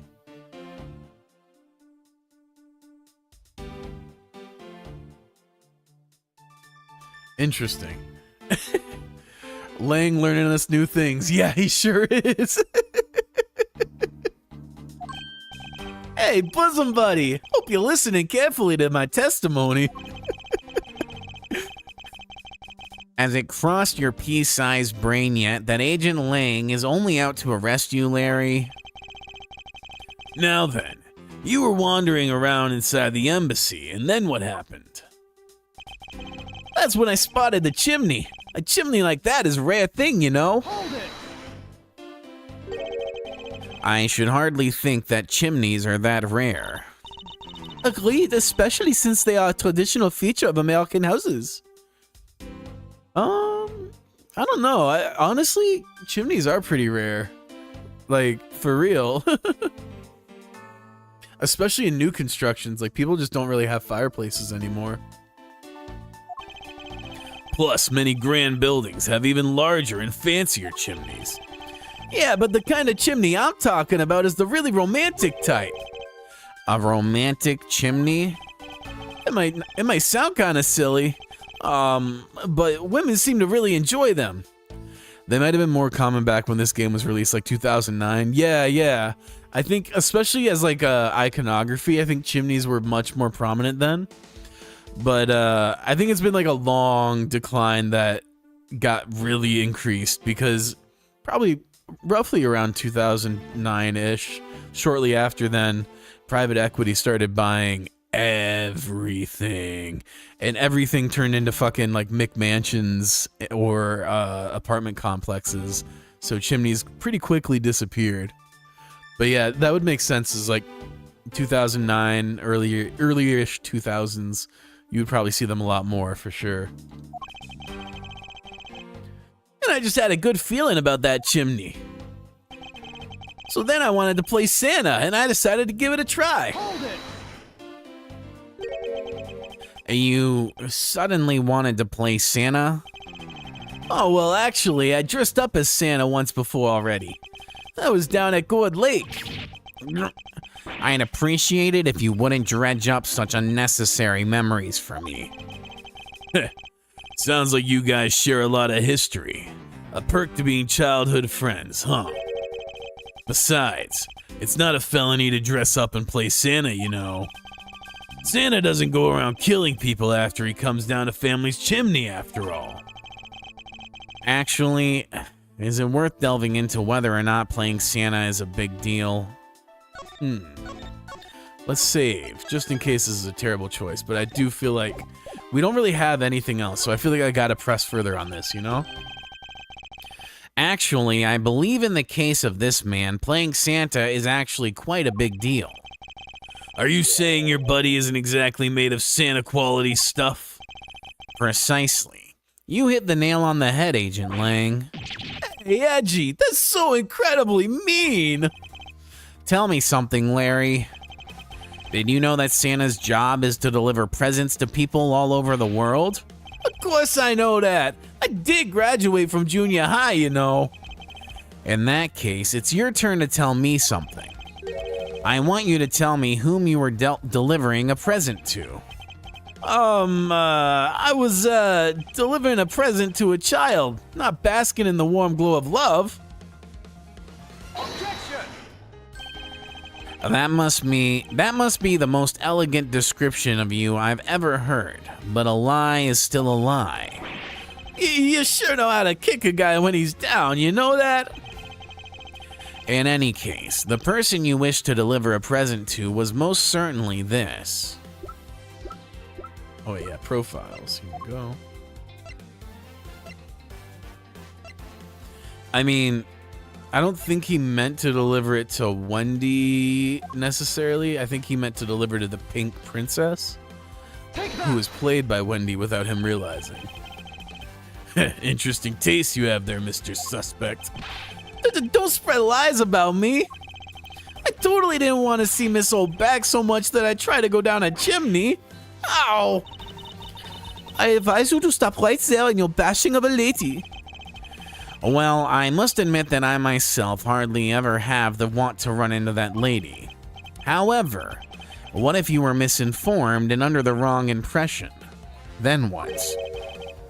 Define wrong impression. I simply mean that the man before you thought to enter the old lady's room without knowing one very important fact. And that fact is best summed up with this.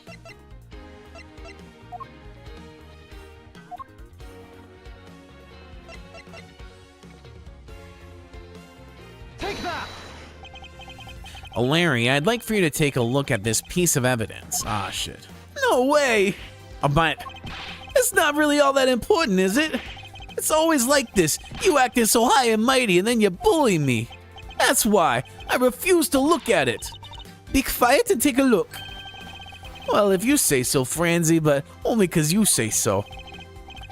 Some people never change, even if their attitudes do change at the whim of women. So, what's up with that anyway? Why, it's proof that you never even knew existed, of course. Oh, is that all? Well, I don't need it right now, so I'll give it back to you. What? I've got you on the ropes now, don't I?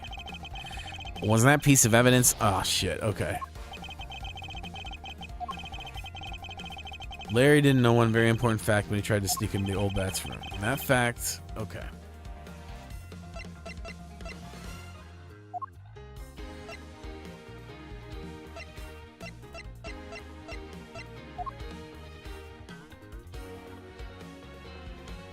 Huh. Oh, yeah, okay. I had the wrong piece of evidence, but the right idea.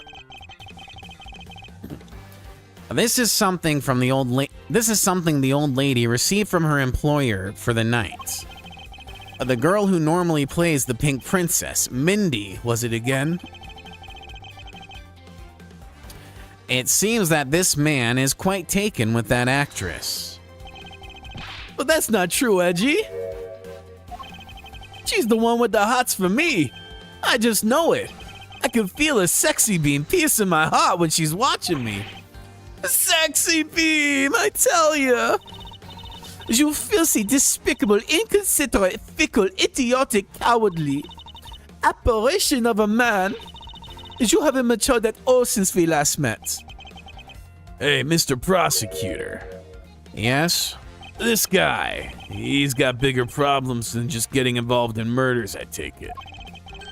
I suppose you could put it that way. Hey, what the heck, man? I don't get you guys at all. Why do you all have to make me out to be some sort of bad guy? To return to the original topic, I propose that at least this much has been made clear.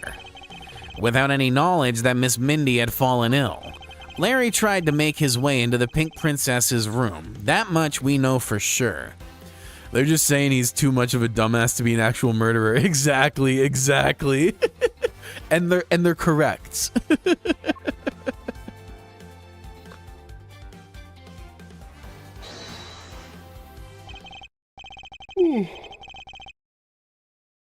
Hey, Edgy. Looks like I got a hang of this court thing now. But we're not in court at the moment. Shut up! I see what's going on here, and it looks just like what you do in court. I guess old boy here still has something he'd like to say. Lang Ji says, until the root of the tongue dries, one never knows the whole truth. You shouldn't form conclusions until everything is out in the open, which is why I'll listen. All right, then get ready to listen to me defeat Edgy in the battle of wits. Larry, have you forgotten that should you lose, your victory prize will be your arrest?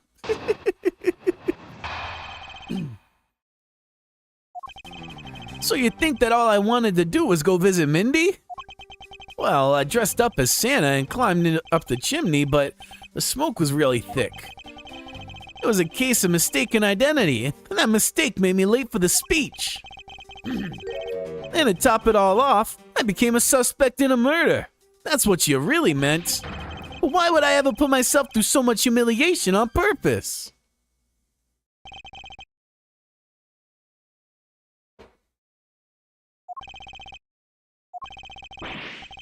Hey, someone say something! Larry, are you seriously trying to submit this not as a confession but as testimony?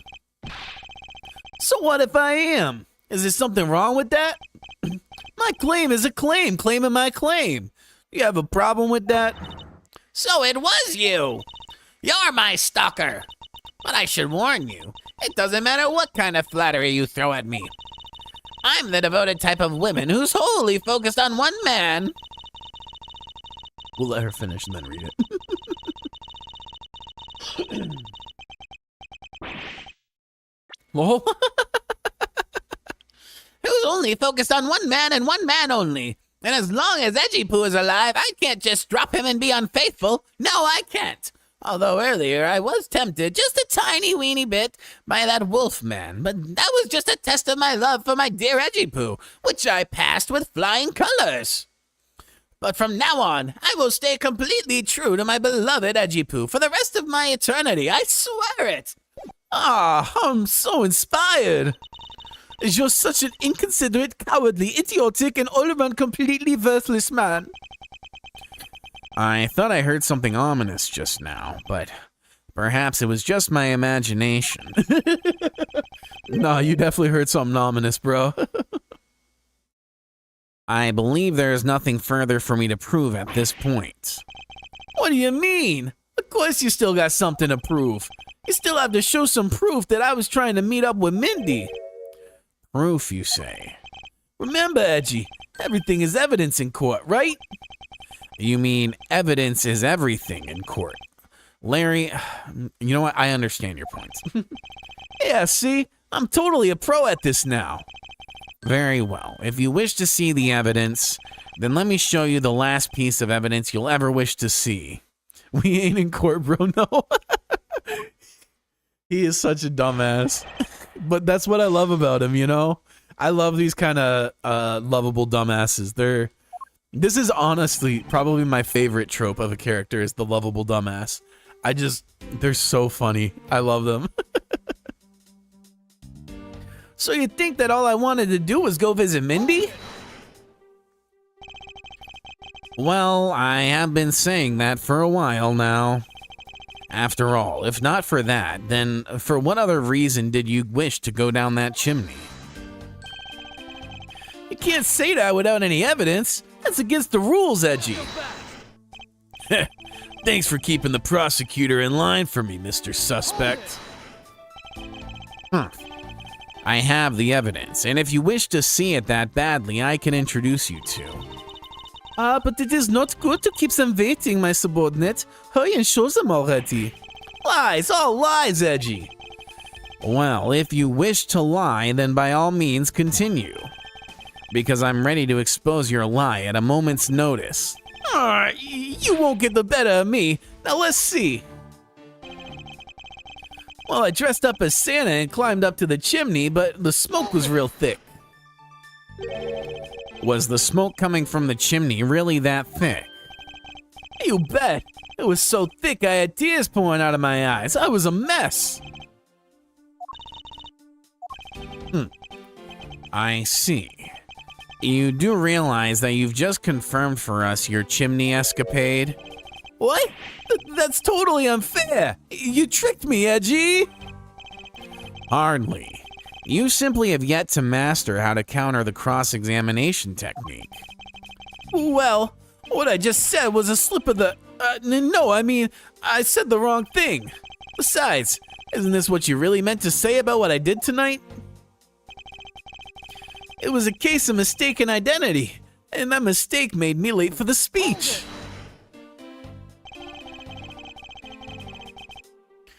I'm not quite sure how you could mistake that actress for this lady.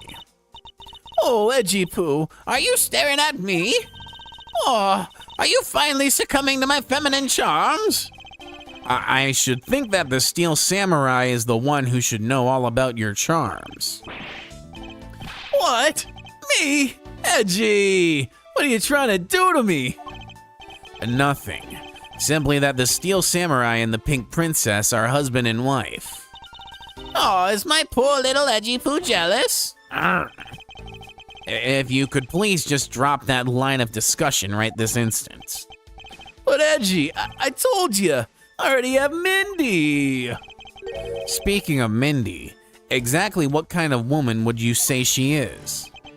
Edgy, are you seriously telling me you don't know who the Mindy is? She's just like what her name means. She's super sweet with a great smile. I mean, I don't mean to brag, but she's one of the troupe's fastest rising stars. Interesting. Ha! So you're saying a woman like this is what made you late to the speech? Huh? Curse you too! Why is everyone out to make a suspect out of me? Look, all I can say is this. I was late to the speech.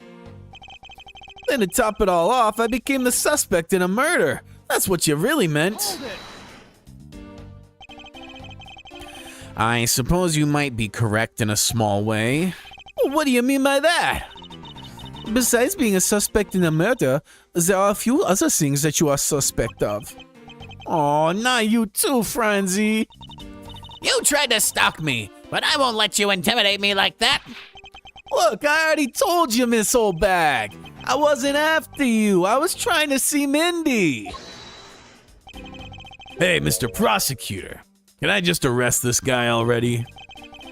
I completely understand how you feel, Agent Lang. Oh, wait, please listen to what I have to say. And if you have a serious assertion to make, then I'd consider listening. However, No problem. I'm gonna put all I got into this, so listen good, okay? Well, why would I ever put myself through so much humiliation on purpose? Larry, this is the final point you wish to make? You got it. I've called on all the energy I have and told it to you with all my soul.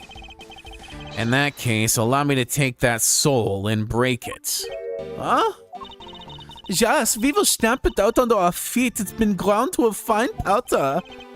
A fine powder? Damn. Eek!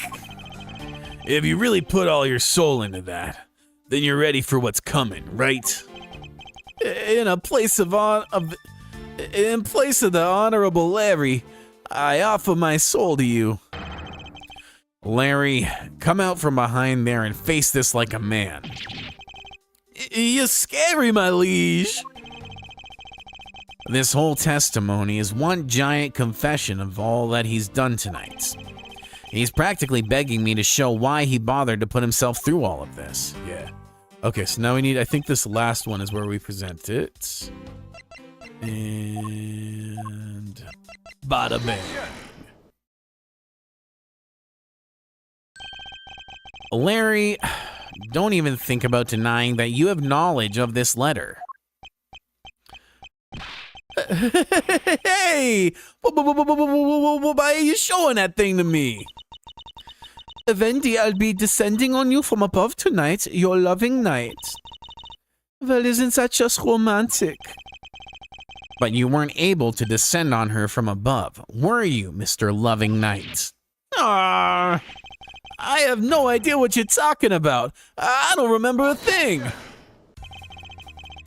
You can pretend to be ignorant all you'd like, but it's written right here. This letter proves that you were not out to meet the old lady, but rather that you were attempting to pay Miss Mindy a visit. What part of this letter shows? Damn, his handwriting really is just terrible, huh? Take that! Larry, I suggest you take up penmanship lessons. That is, if you never wish to experience this level of embarrassment again. What the heck? What are you talking about? Speak English! You wrote Mindy so sloppily that it became Wendy to the average eye. Hey, stop picking on me. It's so embarrassing. There. Isn't that what childhood friends are for? They're the best, aren't they? For punching. But that'll have to wait until we're off this crime scene. Eek, Edgy, save me from the scary man. Sure, if you're willing to make amends, starting with your incredibly embarrassing mistake. That wasn't me. Come again? It's a fake. Someone's out to get me, so they made that fake letter to set me up. Accept your defeat graciously. But you guys are being so mean. Penmanship analysis. What's that? No matter who, all people have certain unique features to their handwriting. Ergo, all we have to do is compare the handwriting in this letter to a sample of yours. And we'll know soon enough who it was that sent this letter. I'll never write another thing in my life. Tisk. It's no use, Mr. Loving Knight, for you've already graciously provided me with a sample of your handwriting. Take that! Hell yeah.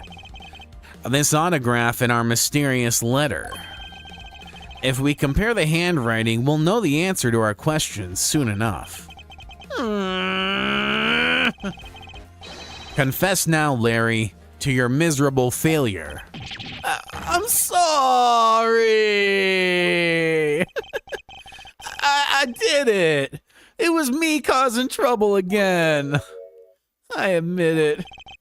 You hit the nail right on the head, Edgy. So he finally confesses. I saw the pink princess being carried around in a stretcher and got worried, all right? I wanted to go into Mindy's room, but the doctors wouldn't let me in. So what choice did I have? It was the chimney or bust, Edgy. Is your mind jump from the door to the chimney? What a criminally overactive imagination. Well, at least I was honest and wrote Mindy a letter and stuck it under the door. That way she wouldn't be shocked when I came down through the chimney. Except for the fact that the letter was an utter failure at conveying said sentiments. Yeah, for real. I'm really sorry. Larry, you may be a shameful, good-for-nothing blight on the face of humanity. However, I always knew you weren't the killer. I told you to trust me, because at the very least I can attest to that about you. Edgy, you're... We've lost valuable time because of you.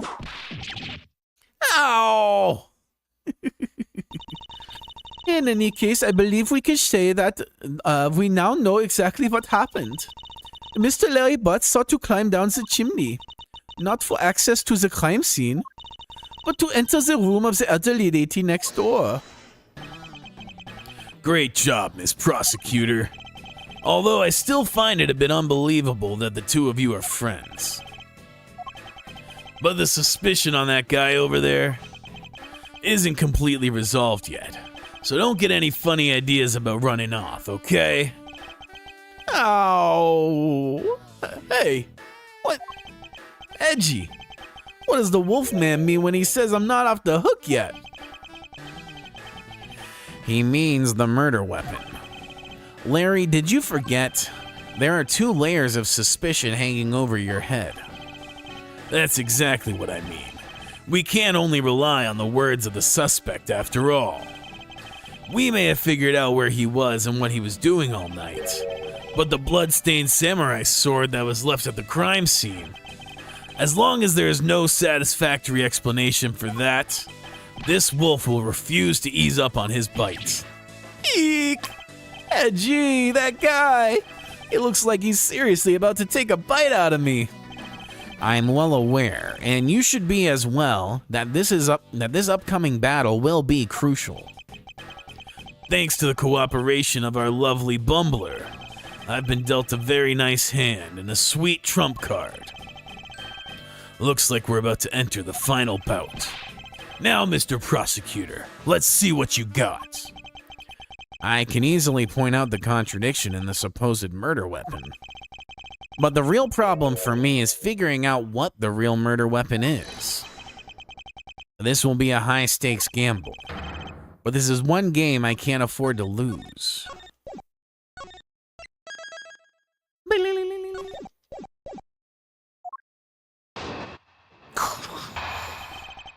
Why, Larry? I was the one who found the body of the victim, Damask II. Besides him was the samurai sword, glittering red and offering up the scent of blood. It was supposed to be in the Steel Samurai's dressing room, but I found it here instead. Plus, I found the murder weapon's owner, the suspect Larry Butts, in here too. Isn't it a bit far-fetched to accuse someone simply on the basis of ownership? But this owner wanted to sneak onto the crime scene. I think that's plenty to go on, don't you?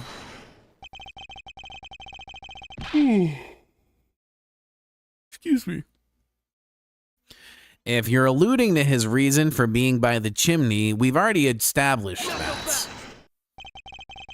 Hold on there, Mr. Prosecutor. You two are longtime friends, right? Who's to say you didn't fabricate the evidence to give him an alibi? You're accusing me of fabricating evidence. You think I can believe anything you produce? Forging evidence is all you prosecutors do. This man has some serious issues with prosecutors. But come on, I can't think of something as complicated as that, right? Right, Edgy? Larry, I can agree because I know you and your personality well. However, Agent Lang knows nothing about you, or me for that matter.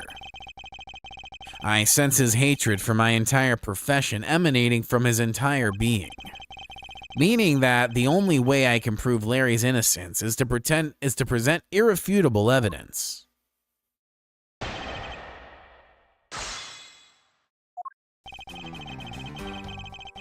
Hold it! So you were the first to discover the body this time? This time? What's that supposed to mean? You'd better watch what you say. I only said this time because earlier Kay was the first to discover the body in Babel. And your secretary, Agent Shi Na, was ready to accuse her of murder for that. Ah, so are you going to use that excuse to call me suspicious now? Of course not. I was simply pointing out the usual pattern with discoverers of bodies. But in the Babelese case, there was proof that she was holding the weapon, right? Well, in this one, it's a bit different, since we know exactly where the weapon is. Besides him was the samurai sword, glittering and offering, yeah. Excuse me, but glittering red and offering up the scent of blood? Do I have to spell it out for you? I mean the sight and smell of blood, of course. And according to the test, the blood on the sword belongs to the victim. The sword was made to only be used on stage, so it's not sharp. But it is pretty weighty, and it's certainly heavy enough to beat someone to death with. Which leads me to suspect that the victim was beaten to death with the sword. Beaten to death, huh? This last statement is too important to just let it slip by. Besides him was the samurai sword. Wait. Oh, okay. Hold it! I was like, wait, we just did that statement. About this samurai sword, have you received a report from forensics yet? They confirmed the blood on the sword belongs to the victim. All right, but have they confirmed that the outline of the wound is consistent with the weapon? Tell me something. Do you see the dead body right there in front of you? So, if they were conducting the autopsy right now, shouldn't that body not be here? Well, I suppose so.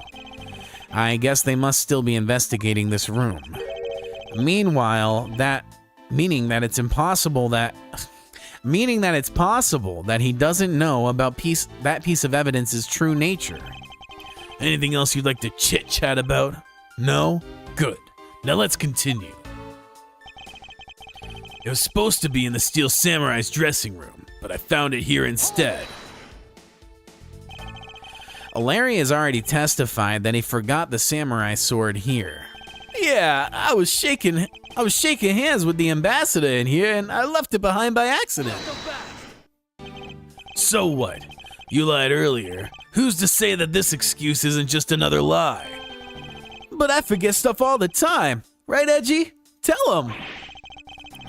Why don't you tell him yourself? You see? What did I tell you earlier?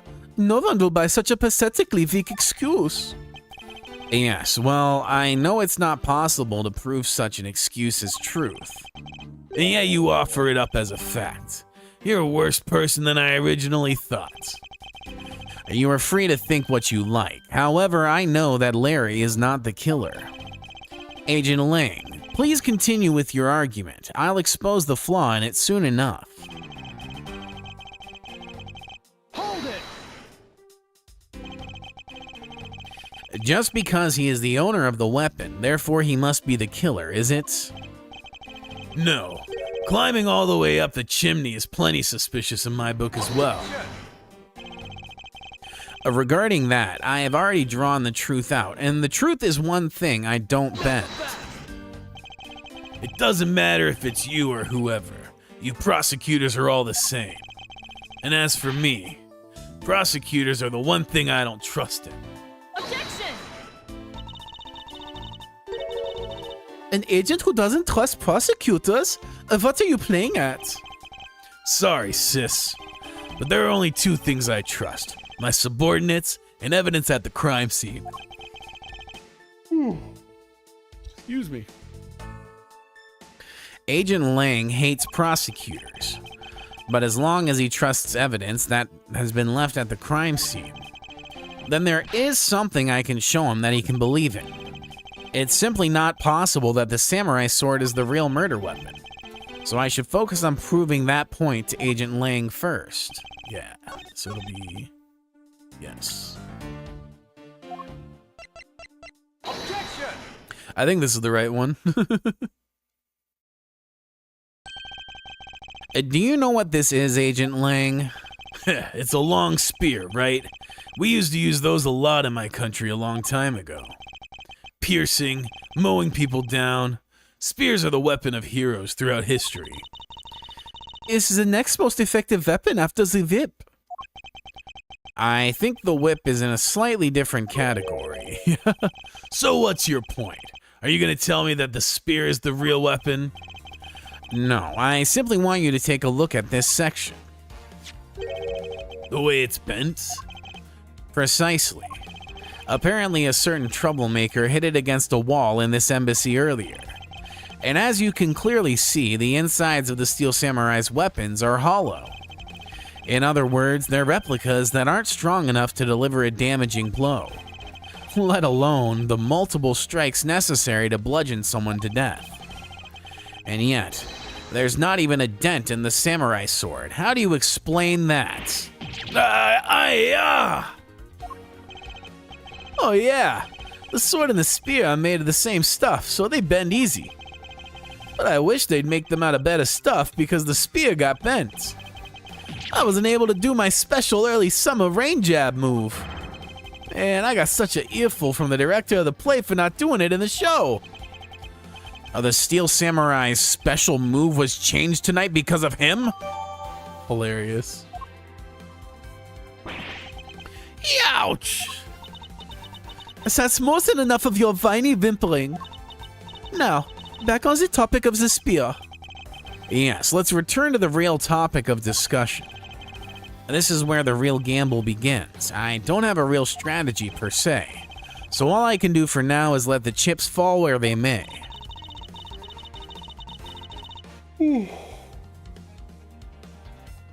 Using guesswork and taking risks in place of real logic is hardly the Von Karma way.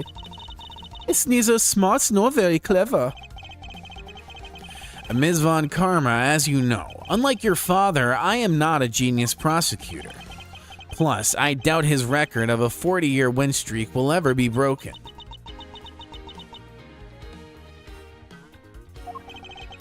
But perhaps it's for the best if it remains unbroken. For no one should have conceived of the notion to convict all defendants in the first place. What a foolishly foolish statement from a foolish fool who waits to lose. It's the job of the prosecutor to make sure that all defendants are found guilty in court. There's nothing more important in this world than a perfect victory. That may be your opinion, however, I don't believe that's all we are. As a prosecutor, what I pursue is not the perfect victory, but the perfect truth. And if that means that the bridge I must cross will crumble beneath my feet, then let it crumble as I walk on towards the truth. You're good at keeping me entertained, Mr. Prosecutor. But you know, humans are delicate creatures. The slightest bump and we expire. I'd like you to consider, if you will, the possibility that the sword was used in such a way that the attack killed Damask too without bending it. So what do you think of my hypothetical scenario? I think you know what to do here, right? And what you need? Of course. What I need is evidence even he can't refute. This is it. It's time to bring this to a close. Why Larry Part 2? It's possible to use the samurai sword to kill someone. And under these circumstances, it's the only logical conclusion. We searched the embassy top to bottom, but the victim's blood is only on that weapon. So isn't it only natural that suspicion would fall onto the owner of said weapon? How long do you intend to cling on to that preposterous theory? As long as I want, because we examined every corner within the walls of this embassy. There's no stone we've left unturned. And we've managed to come up with only one logical conclusion. That the only place inside this embassy with the victim's blood on it is his sword. You left no stone unturned. Is that a fact? If you've got something to say, then say it in the only way I respect, Mr. Prosecutor. Yes, of course. In that case, allow me to make it all crystal clear to you.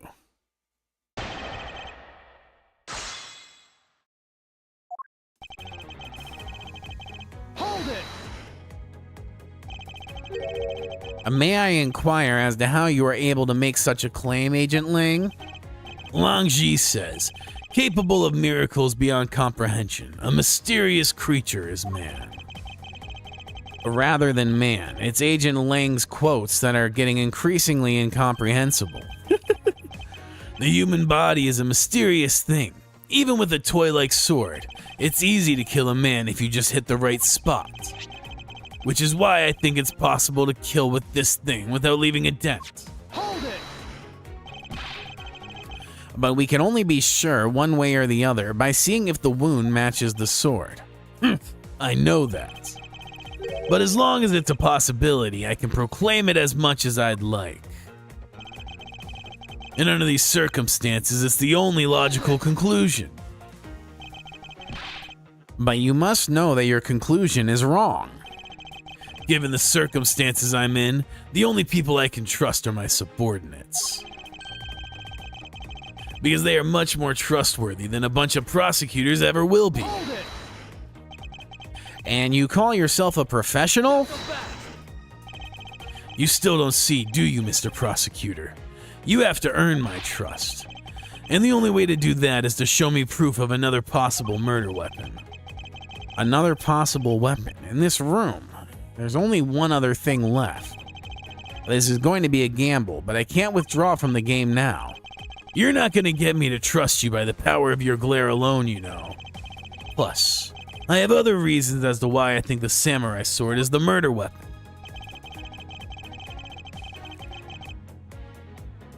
Hold it! The only place where you could find blood was on the samurai sword? That's right, even with luminol. Which means that there are no other possibilities outside of what I've already outlined. And do I have a problem with Agent Lang's assertion that the samurai sword is the weapon? I do.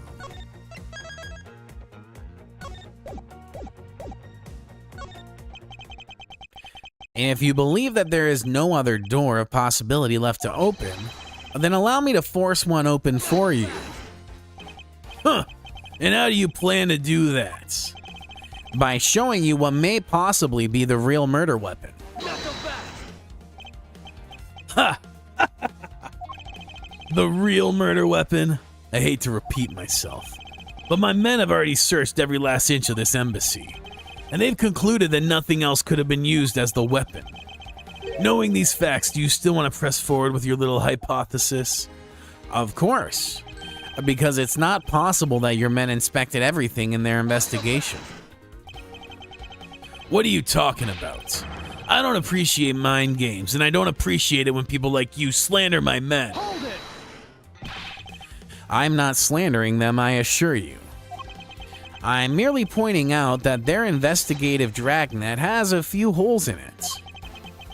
Namely, that there is something your men couldn't even lay a finger on. And that item is the real murder weapon. All right then, I'll play along for now. This real weapon that killed Damask 2. What exactly is it? The real murder weapon, which not a single person has yet to touch, is this. Take that!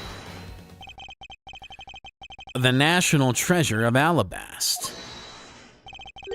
You mean the Primadux statue? Yes, and as you know, only the ambassador and his secretariat may touch it. Which I believe means that neither you nor your men were able to examine it, correct? You know very well that if we did that, there'd be an international incident between the Kingdom of Alabast and the Republic of Babel. The two countries' precarious relationship teeters in the balance over a stupid fight related to a sovereignty statue. But I'll be damned if I let something go unexamined. Hold it! Agent Ling, if you could take a look at this. The direction of the statues facing just before and after the crime scene are different. And there's only one conclusion I can draw from that. Go look for Ambassador Alba and get him to give us the okay to examine the statue. Shifu, you can't listen to this infidel's words. He's most definitely trying to trick you.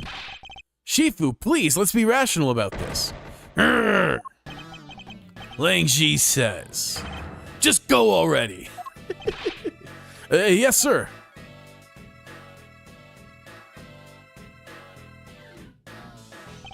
Shifu. Yeah. I'm really sorry, sir, but I was unable to convince the ambassador. I was unable to obtain permission for us to examine the Primadux statue. I see. Wait, but then the investigation is at a standstill. Agent Lang, I will go and speak to the ambassador personally. Save your breath. He may act all weak and frail, but the old man's one tough cookie. But I guess you've got to be tough when you're representing a whole country, you know?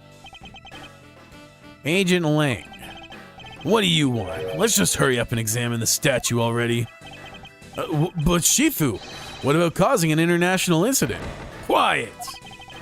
I'll take the fall if I have to later. Agent Lang, the hypothesis is mine, so if someone is to take responsibility, let it be me. Responsibility? If I were going to talk in such heavy terms, maybe I should let you. Be a real problem for my men if something were to happen to me. All right then, less talk, more investigating. And if we want to know the truth, we can't stop here. Action must be taken. Agent Lang, I'd like to run a luminol chemiluminescence test on the statue. A luminol test? Ah, good thinking. The statue is the murder weapon, then some of the victim's blood should be on it. Okay, let's get the forensics team in here. And there you have it. Looks like you hit the jackpot, Mr. Prosecutor. I guess this means that this is the real weapon that killed Damask too. Indeed. But I wouldn't celebrate yet if I were you. This doesn't let your friend off the hook. It doesn't prove that he didn't kill Damask too. So the charge remains. Oh, we are hardly done examining this statue, Agent Lang. Knowing that it is the real weapon, I believe further examination is required. Ha, you think so? Okay, then knock yourself out.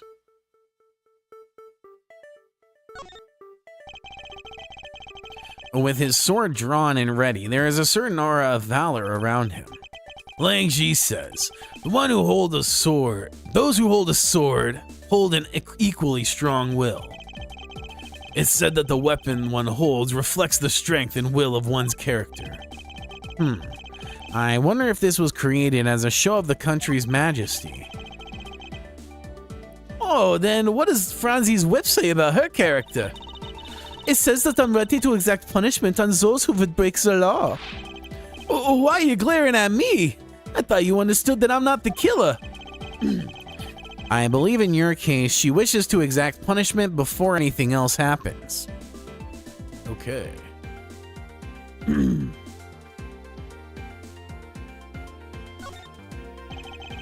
There's a shield on his back. I wonder if that's supposed to mean his back is covered. Lang Ji says, those with a shield on their back deflect all enemies behind them. It means that he's ready for any blindside attacks that may come his way. Agent Lang, there's no need to attach overly complex meanings to such simple things. Ah, you don't seem to get Longji's saying, so I was just explaining it to you. The saying itself is what I was referring to when I said overly complex, you know. Hilarious.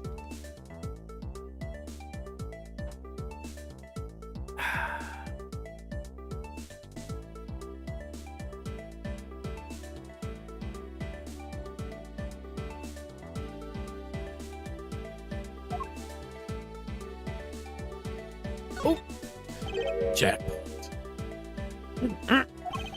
And what do we have here? This dirty smudge. It looks like a handprint. What's a definitive bit of evidence like you doing under here? Looks like we got some fingerprints to analyze. Worst case scenario, these prints belong to Larry. But it looks like it's too late for me to do anything about that now. Hey, forensics guys. I want results on these fingerprints ASAP, you hear me? Agent Lang, I have the analysis results, sir. Good, and? Sir, about the prints we lifted from the bottom of the statue. Well, you know the victim of the murder in the Babalese embassy? The prints belong to him, Mr. Manny Cochin, sir. But that's... What's going on around here? No, that's impossible. Each Prima Duck statue can only be handled by someone of that country. But by the very fact that Mr. Cochin's fingerprints are on this one, it leads me to only one conclusion. This statue is actually the Babel's Prima Duck statue. Impossible, it can't be.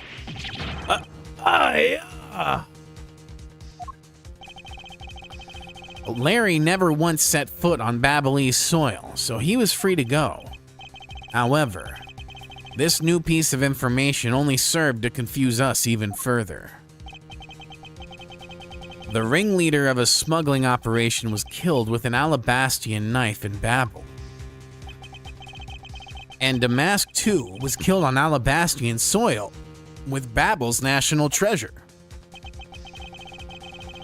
And the mystery of the great thief Yatagarasu who visited both countries. The pieces were there, but I had yet to see the big picture they were to form. Ooh, it's getting good.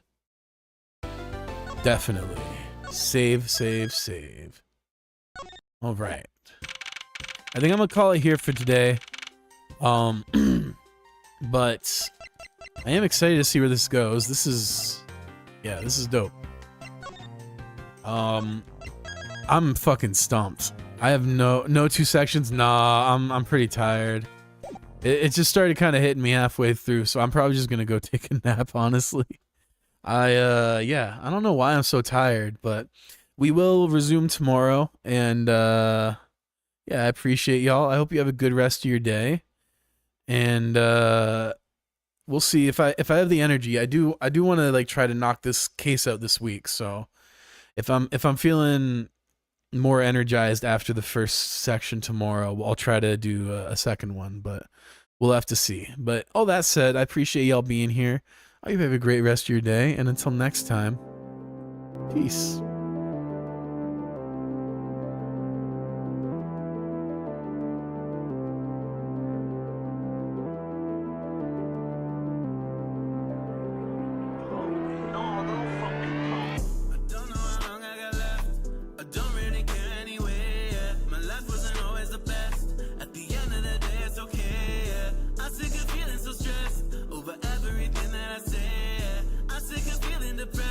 But some problems are always gonna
Life will not care about you will.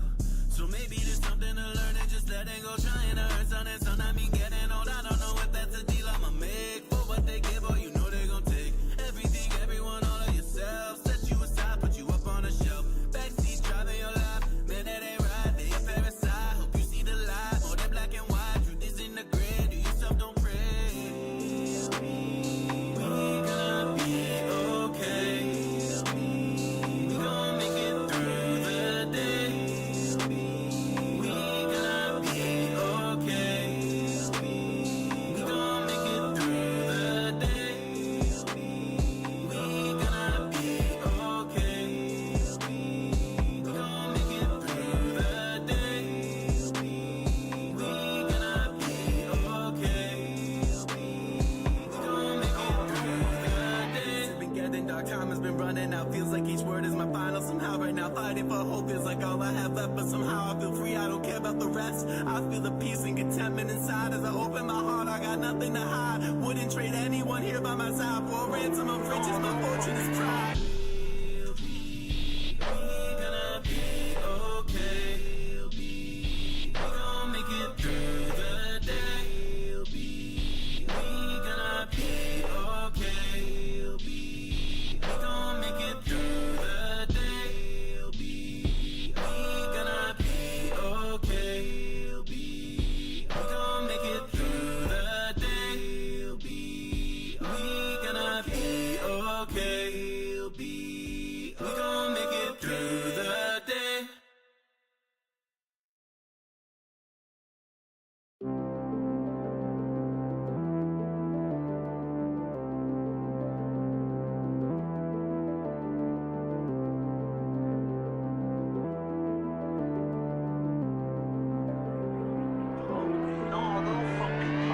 I don't know how long I got left.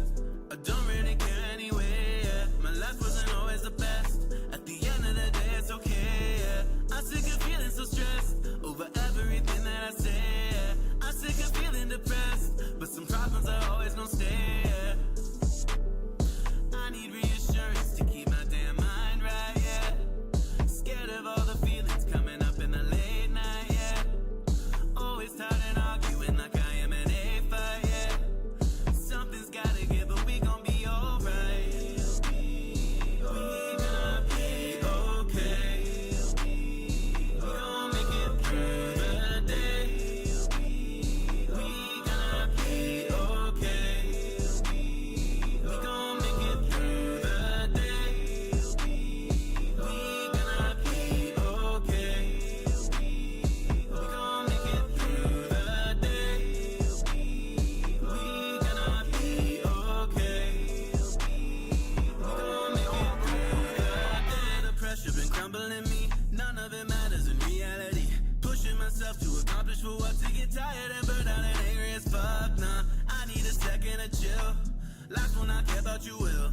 So maybe there's something to learn and just letting go. Trying to earn something, son, I mean getting old. I don't know if that's a deal I'ma make. For what they give, or you know they gon' take everything, everyone, all of yourself. Set you aside, put you up on a shelf. Backseat driving your life, man, that ain't right. They a parasite, hope you see the light. More than black and white, truth is in the gray. Do yourself, don't pray. We gonna be okay. We gon' make it through the day. We gonna be okay. We gon' make it through the day. We gonna be okay. We gon' make it through the day. We gonna be okay. We gon' make it through the day. It's been getting dark, time has been running out. Feels like each word is my final somehow. Right now fighting for hope feels like all I have left. But somehow I feel free, I don't care about the rest. I feel the peace and contentment inside. As I open my heart, I got nothing to hide. Wouldn't trade anyone here by my side for a ransom of riches. My fortune is pride. We gonna be okay. We gon' make it through the day. We gonna be okay. We gon' make it through the day. We gonna be okay. We gon' make it through the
about you will.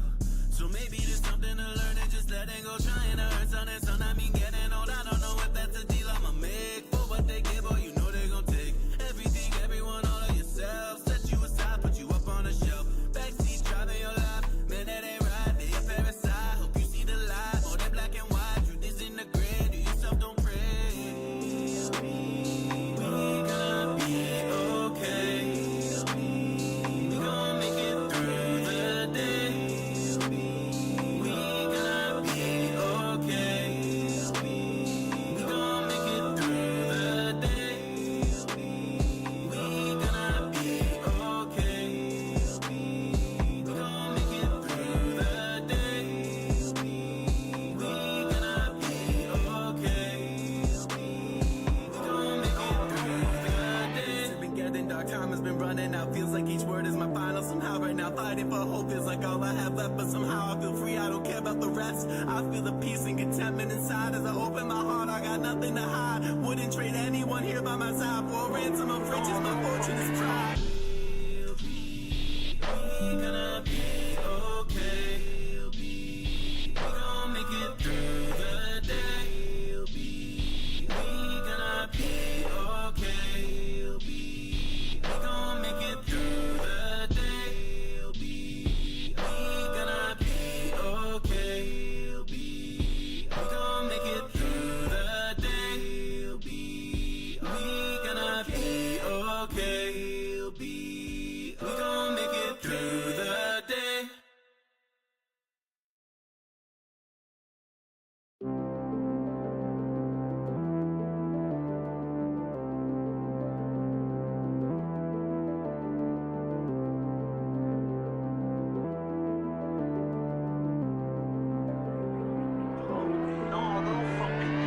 I don't know how long I got left. I don't really care anyway. Yeah. My life wasn't always the best. At the end of the day, it's okay. Yeah. I'm sick of feeling so stressed over everything that I say. Yeah. I'm sick of feeling depressed, but some problems are always gonna stay. Yeah. I need reassurance to keep my damn mind right. Yeah. Scared of all the feelings coming up in the late night. Yeah. Always tired and arguing like I am an A fight, yeah. Something's gotta give, but we gon' be alright. We gonna be okay. We gon' make it through the day. We gonna be okay. We gon' make it through the day. We gonna be okay. We gon' make it through the day. We gonna be okay. We gon' make it through the day. The pressure been crumbling me. None of it matters in reality. Pushing myself to accomplish for what, to get tired and burned out and angry as fuck. Nah, I need a second to chill. Life will not care about you will. So maybe there's something to learn and just letting go, trying to earn something. So I mean getting old, I don't know if that's a deal I'ma make. For what they give, or you know they gon' take everything, everyone, all of yourself. Set you aside, put you up on a shelf. Backseat driving your life, man, that ain't right. They a parasite, hope you see the light. More than black and white, truth is in the gray. Do yourself, don't pray. We gonna be okay. We gon' make it through the day. We gonna be okay. We gon' make it through the day. We gonna be okay. We gon' make it through the day. We gonna be okay. We gon' make it through the day. It's been getting dark, time has been running out. Feels like each word is my final somehow. Right now, fighting for hope feels like all I have left. But somehow I feel free, I don't care about the rest. I feel the peace and contentment inside as I open my heart. I got nothing to hide. Wouldn't trade anyone here by my side for a ransom of riches. My fortune is pride. We gonna be okay. We gon' make it through the day. We gonna be okay. We gon' make it through the day. We gonna be okay. We gon' make it through the day.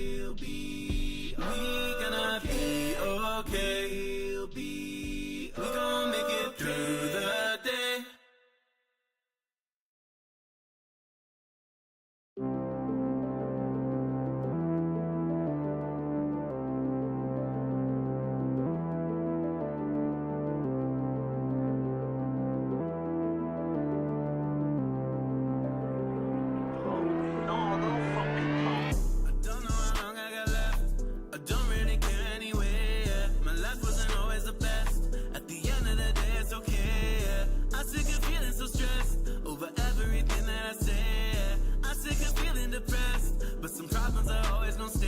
Yeah. I need reassurance to keep my damn mind right, yeah. Scared of all the feelings coming up in the late night, yeah. Always tired and arguing like I am an A fight, yeah. Something's gotta give, but we gon' be alright. We gonna be okay.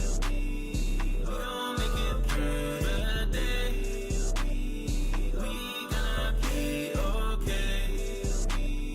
We gon' make it through the day. We gonna be okay. We gon' make it through the day. We gonna be okay. We gon' make it through the day. The pressure been crumbling me. None of it matters in reality. Pushing myself to accomplish for what, to get tired and burned out and angry as fuck. Nah, I need a second to chill. Life will not care about you will.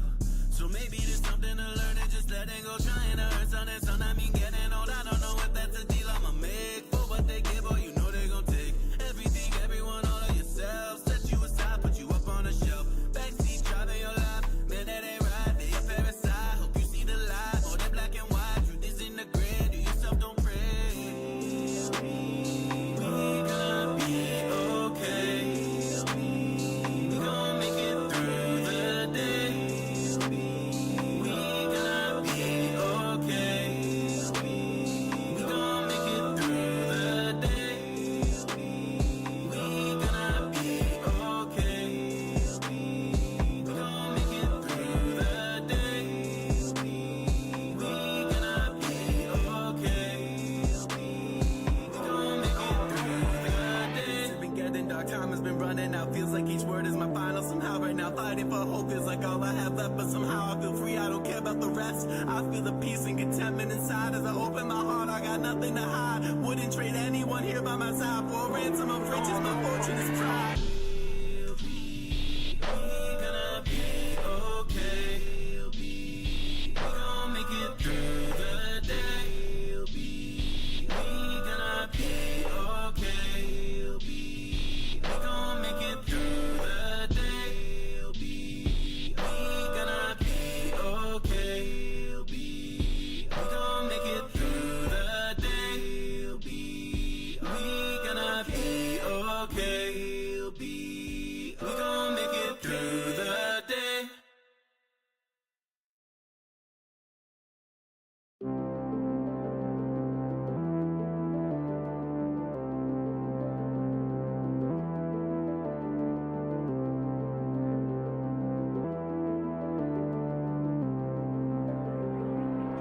I don't know how long I got left. I don't really care anyway. Yeah. My life wasn't always the best. At the end of the day, it's okay. Yeah. I'm sick of feeling so stressed over everything that I say. Yeah. I'm sick of feeling depressed, but some problems are always gonna stay. Yeah. I need reassurance to keep my damn mind right. Yeah. Scared of all the feelings coming up in the late night. Yeah.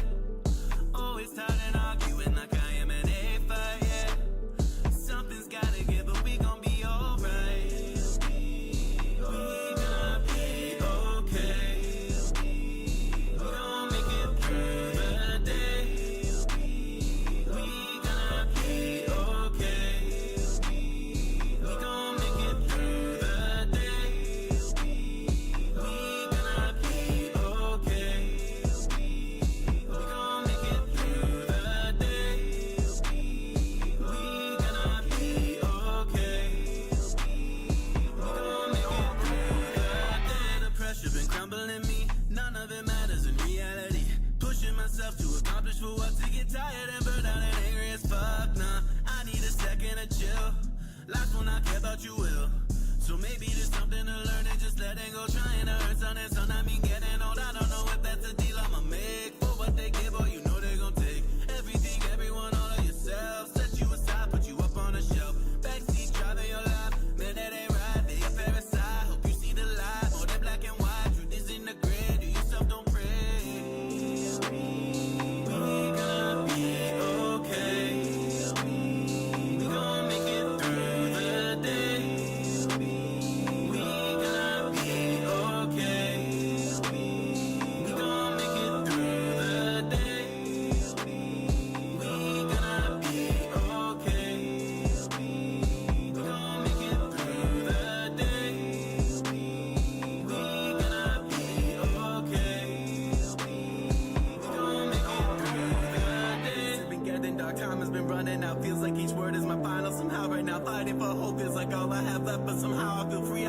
about the rest. I feel the peace and contentment inside as I open my heart. I got nothing to hide. Wouldn't trade anyone here by my side for a ransom of riches. My fortune is pride.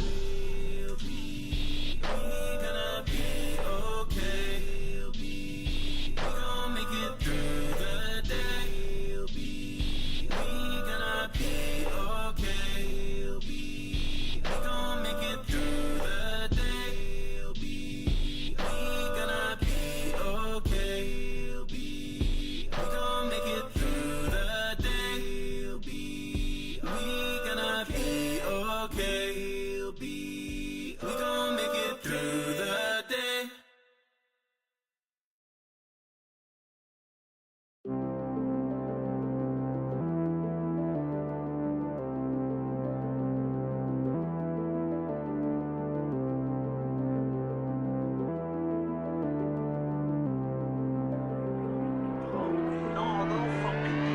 I don't know how long I got left. I don't really care anyway. Yeah. My life wasn't always the best. At the end of the day, it's okay. Yeah. I'm sick of feeling so stressed over everything that I say. Yeah. I'm sick of feeling depressed, but some problems are always gonna stay. Yeah. I need reassurance to keep my damn mind right. Yeah. Scared of all the feelings coming up in the late night. Yeah. Always tired and arguing like I am an A fight, yeah. Something's gotta give, but we gon' be alright. We gonna be okay. We gon' make it through the day.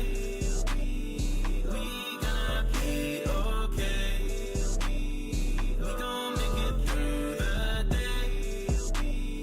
We gonna be okay. We gon' make it through the day. We gonna be okay. We gon' make it through the day. The pressure been crumbling me. None of it matters in reality. Pushing myself to accomplish for what, to get tired and burned out and angry as fuck. Nah, I need a second to chill. Life will not care about you will. So maybe there's something to learn and just letting go. Trying to earn something, son. I mean getting old. I don't know if that's a deal I'ma make. For what they give, or you know they gon' take everything, everyone, all of yourself. Set you aside, put you up on a shelf. Backseat driving your life, man, that ain't right. They a parasite. Hope you see the light. More than black and white. Truth is in the gray. Do yourself, don't pray. We gonna be okay. We gon' make it through the day. We gonna be okay. We gon' make it through the day. We gonna be okay.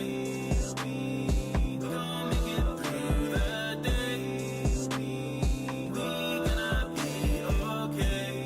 We gon' make it through the day. It's been getting dark, time has been running out. Feels like each word is my final somehow right now. Fighting for hope feels like all I have left, but somehow I feel free. I don't care about the rest. I feel the peace and contentment inside as I open my heart. I got nothing to hide. Wouldn't trade anyone here by my side for a ransom of riches. My fortune is pride. We gonna be okay. We gon' make it through the day. We gonna be okay. We gon' make it through the day. We gonna be okay. We gon' make it through the day. We gonna be okay.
son and son. I mean, getting old, I don't know if that's a deal I'ma make. For what they give, or you know they gon' take everything, everyone, all of yourself. Set you aside, put you up on a shelf. Backseat driving your life, man, that ain't right. They a parasite, hope you see the light. More than black and white, truth is in the grid. Do yourself, don't pray. We gonna be okay. We gon' make it through the day. We gonna be okay. We gon' make it through the day. We gonna be okay. We gon' make it through the day. We gonna be okay. We gon' make it through the day. It's been getting dark, time has been running out. Feels like each word is my final somehow. Right now, fighting for hope feels like all I have left. But somehow I feel free, I don't care about the rest. I feel the peace and contentment inside as I open my heart. I got nothing to hide. Wouldn't trade anyone here by my side for a ransom of riches. My fortune is pride. We gonna be okay. We gon' make it through the day. We gonna be okay. We gon' make it through the day. We gonna be okay. We gon' make it through the day. We gonna be okay. We gon' make it through the day.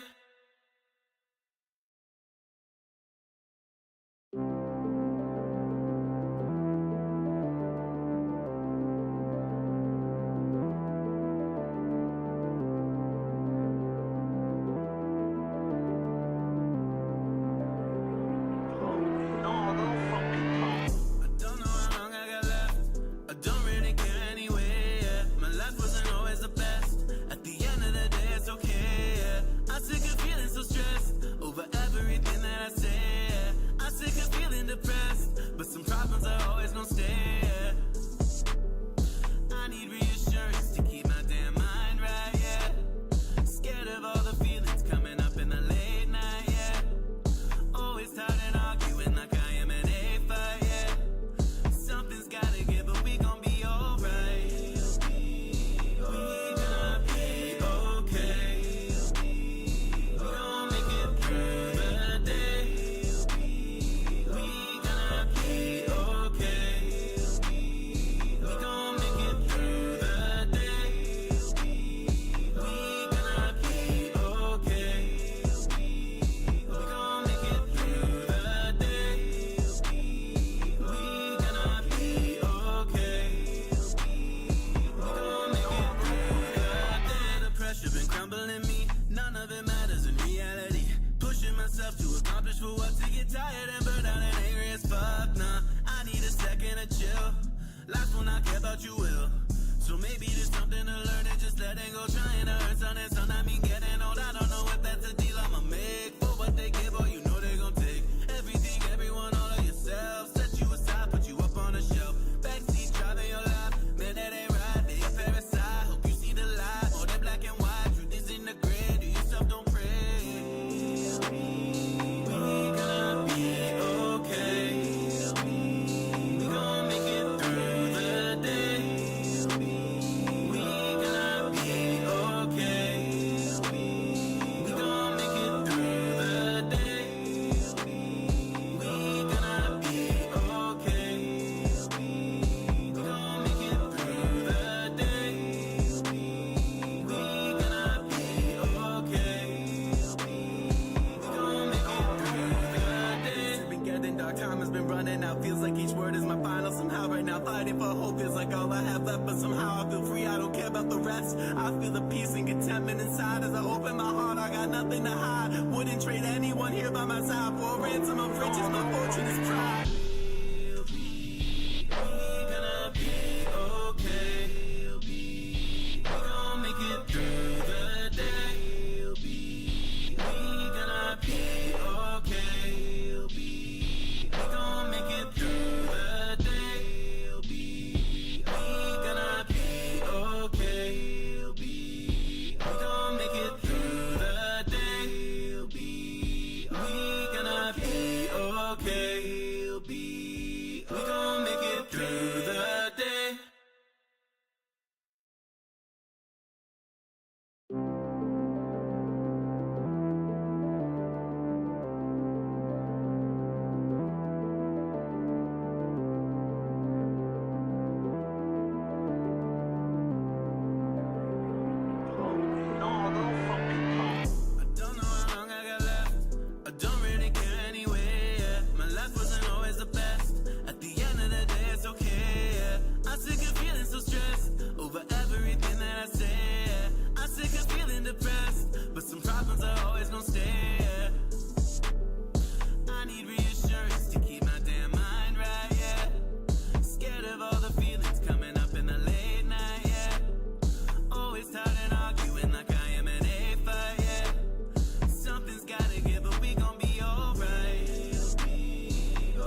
tired and burned out and angry as fuck. Nah, I need a second to chill.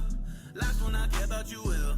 So maybe there's something to learn and just letting go. Trying to earn something, son. I mean getting old. I don't know if that's a deal I'ma make. For what they give, or you know they gon' take everything, everyone, all of yourself. Set you aside, put you up on a shelf. Backseat driving your life, man, that ain't right. They a parasite. Hope you see the light, more than black and white. Truth is in the grid. Do yourself, don't pray.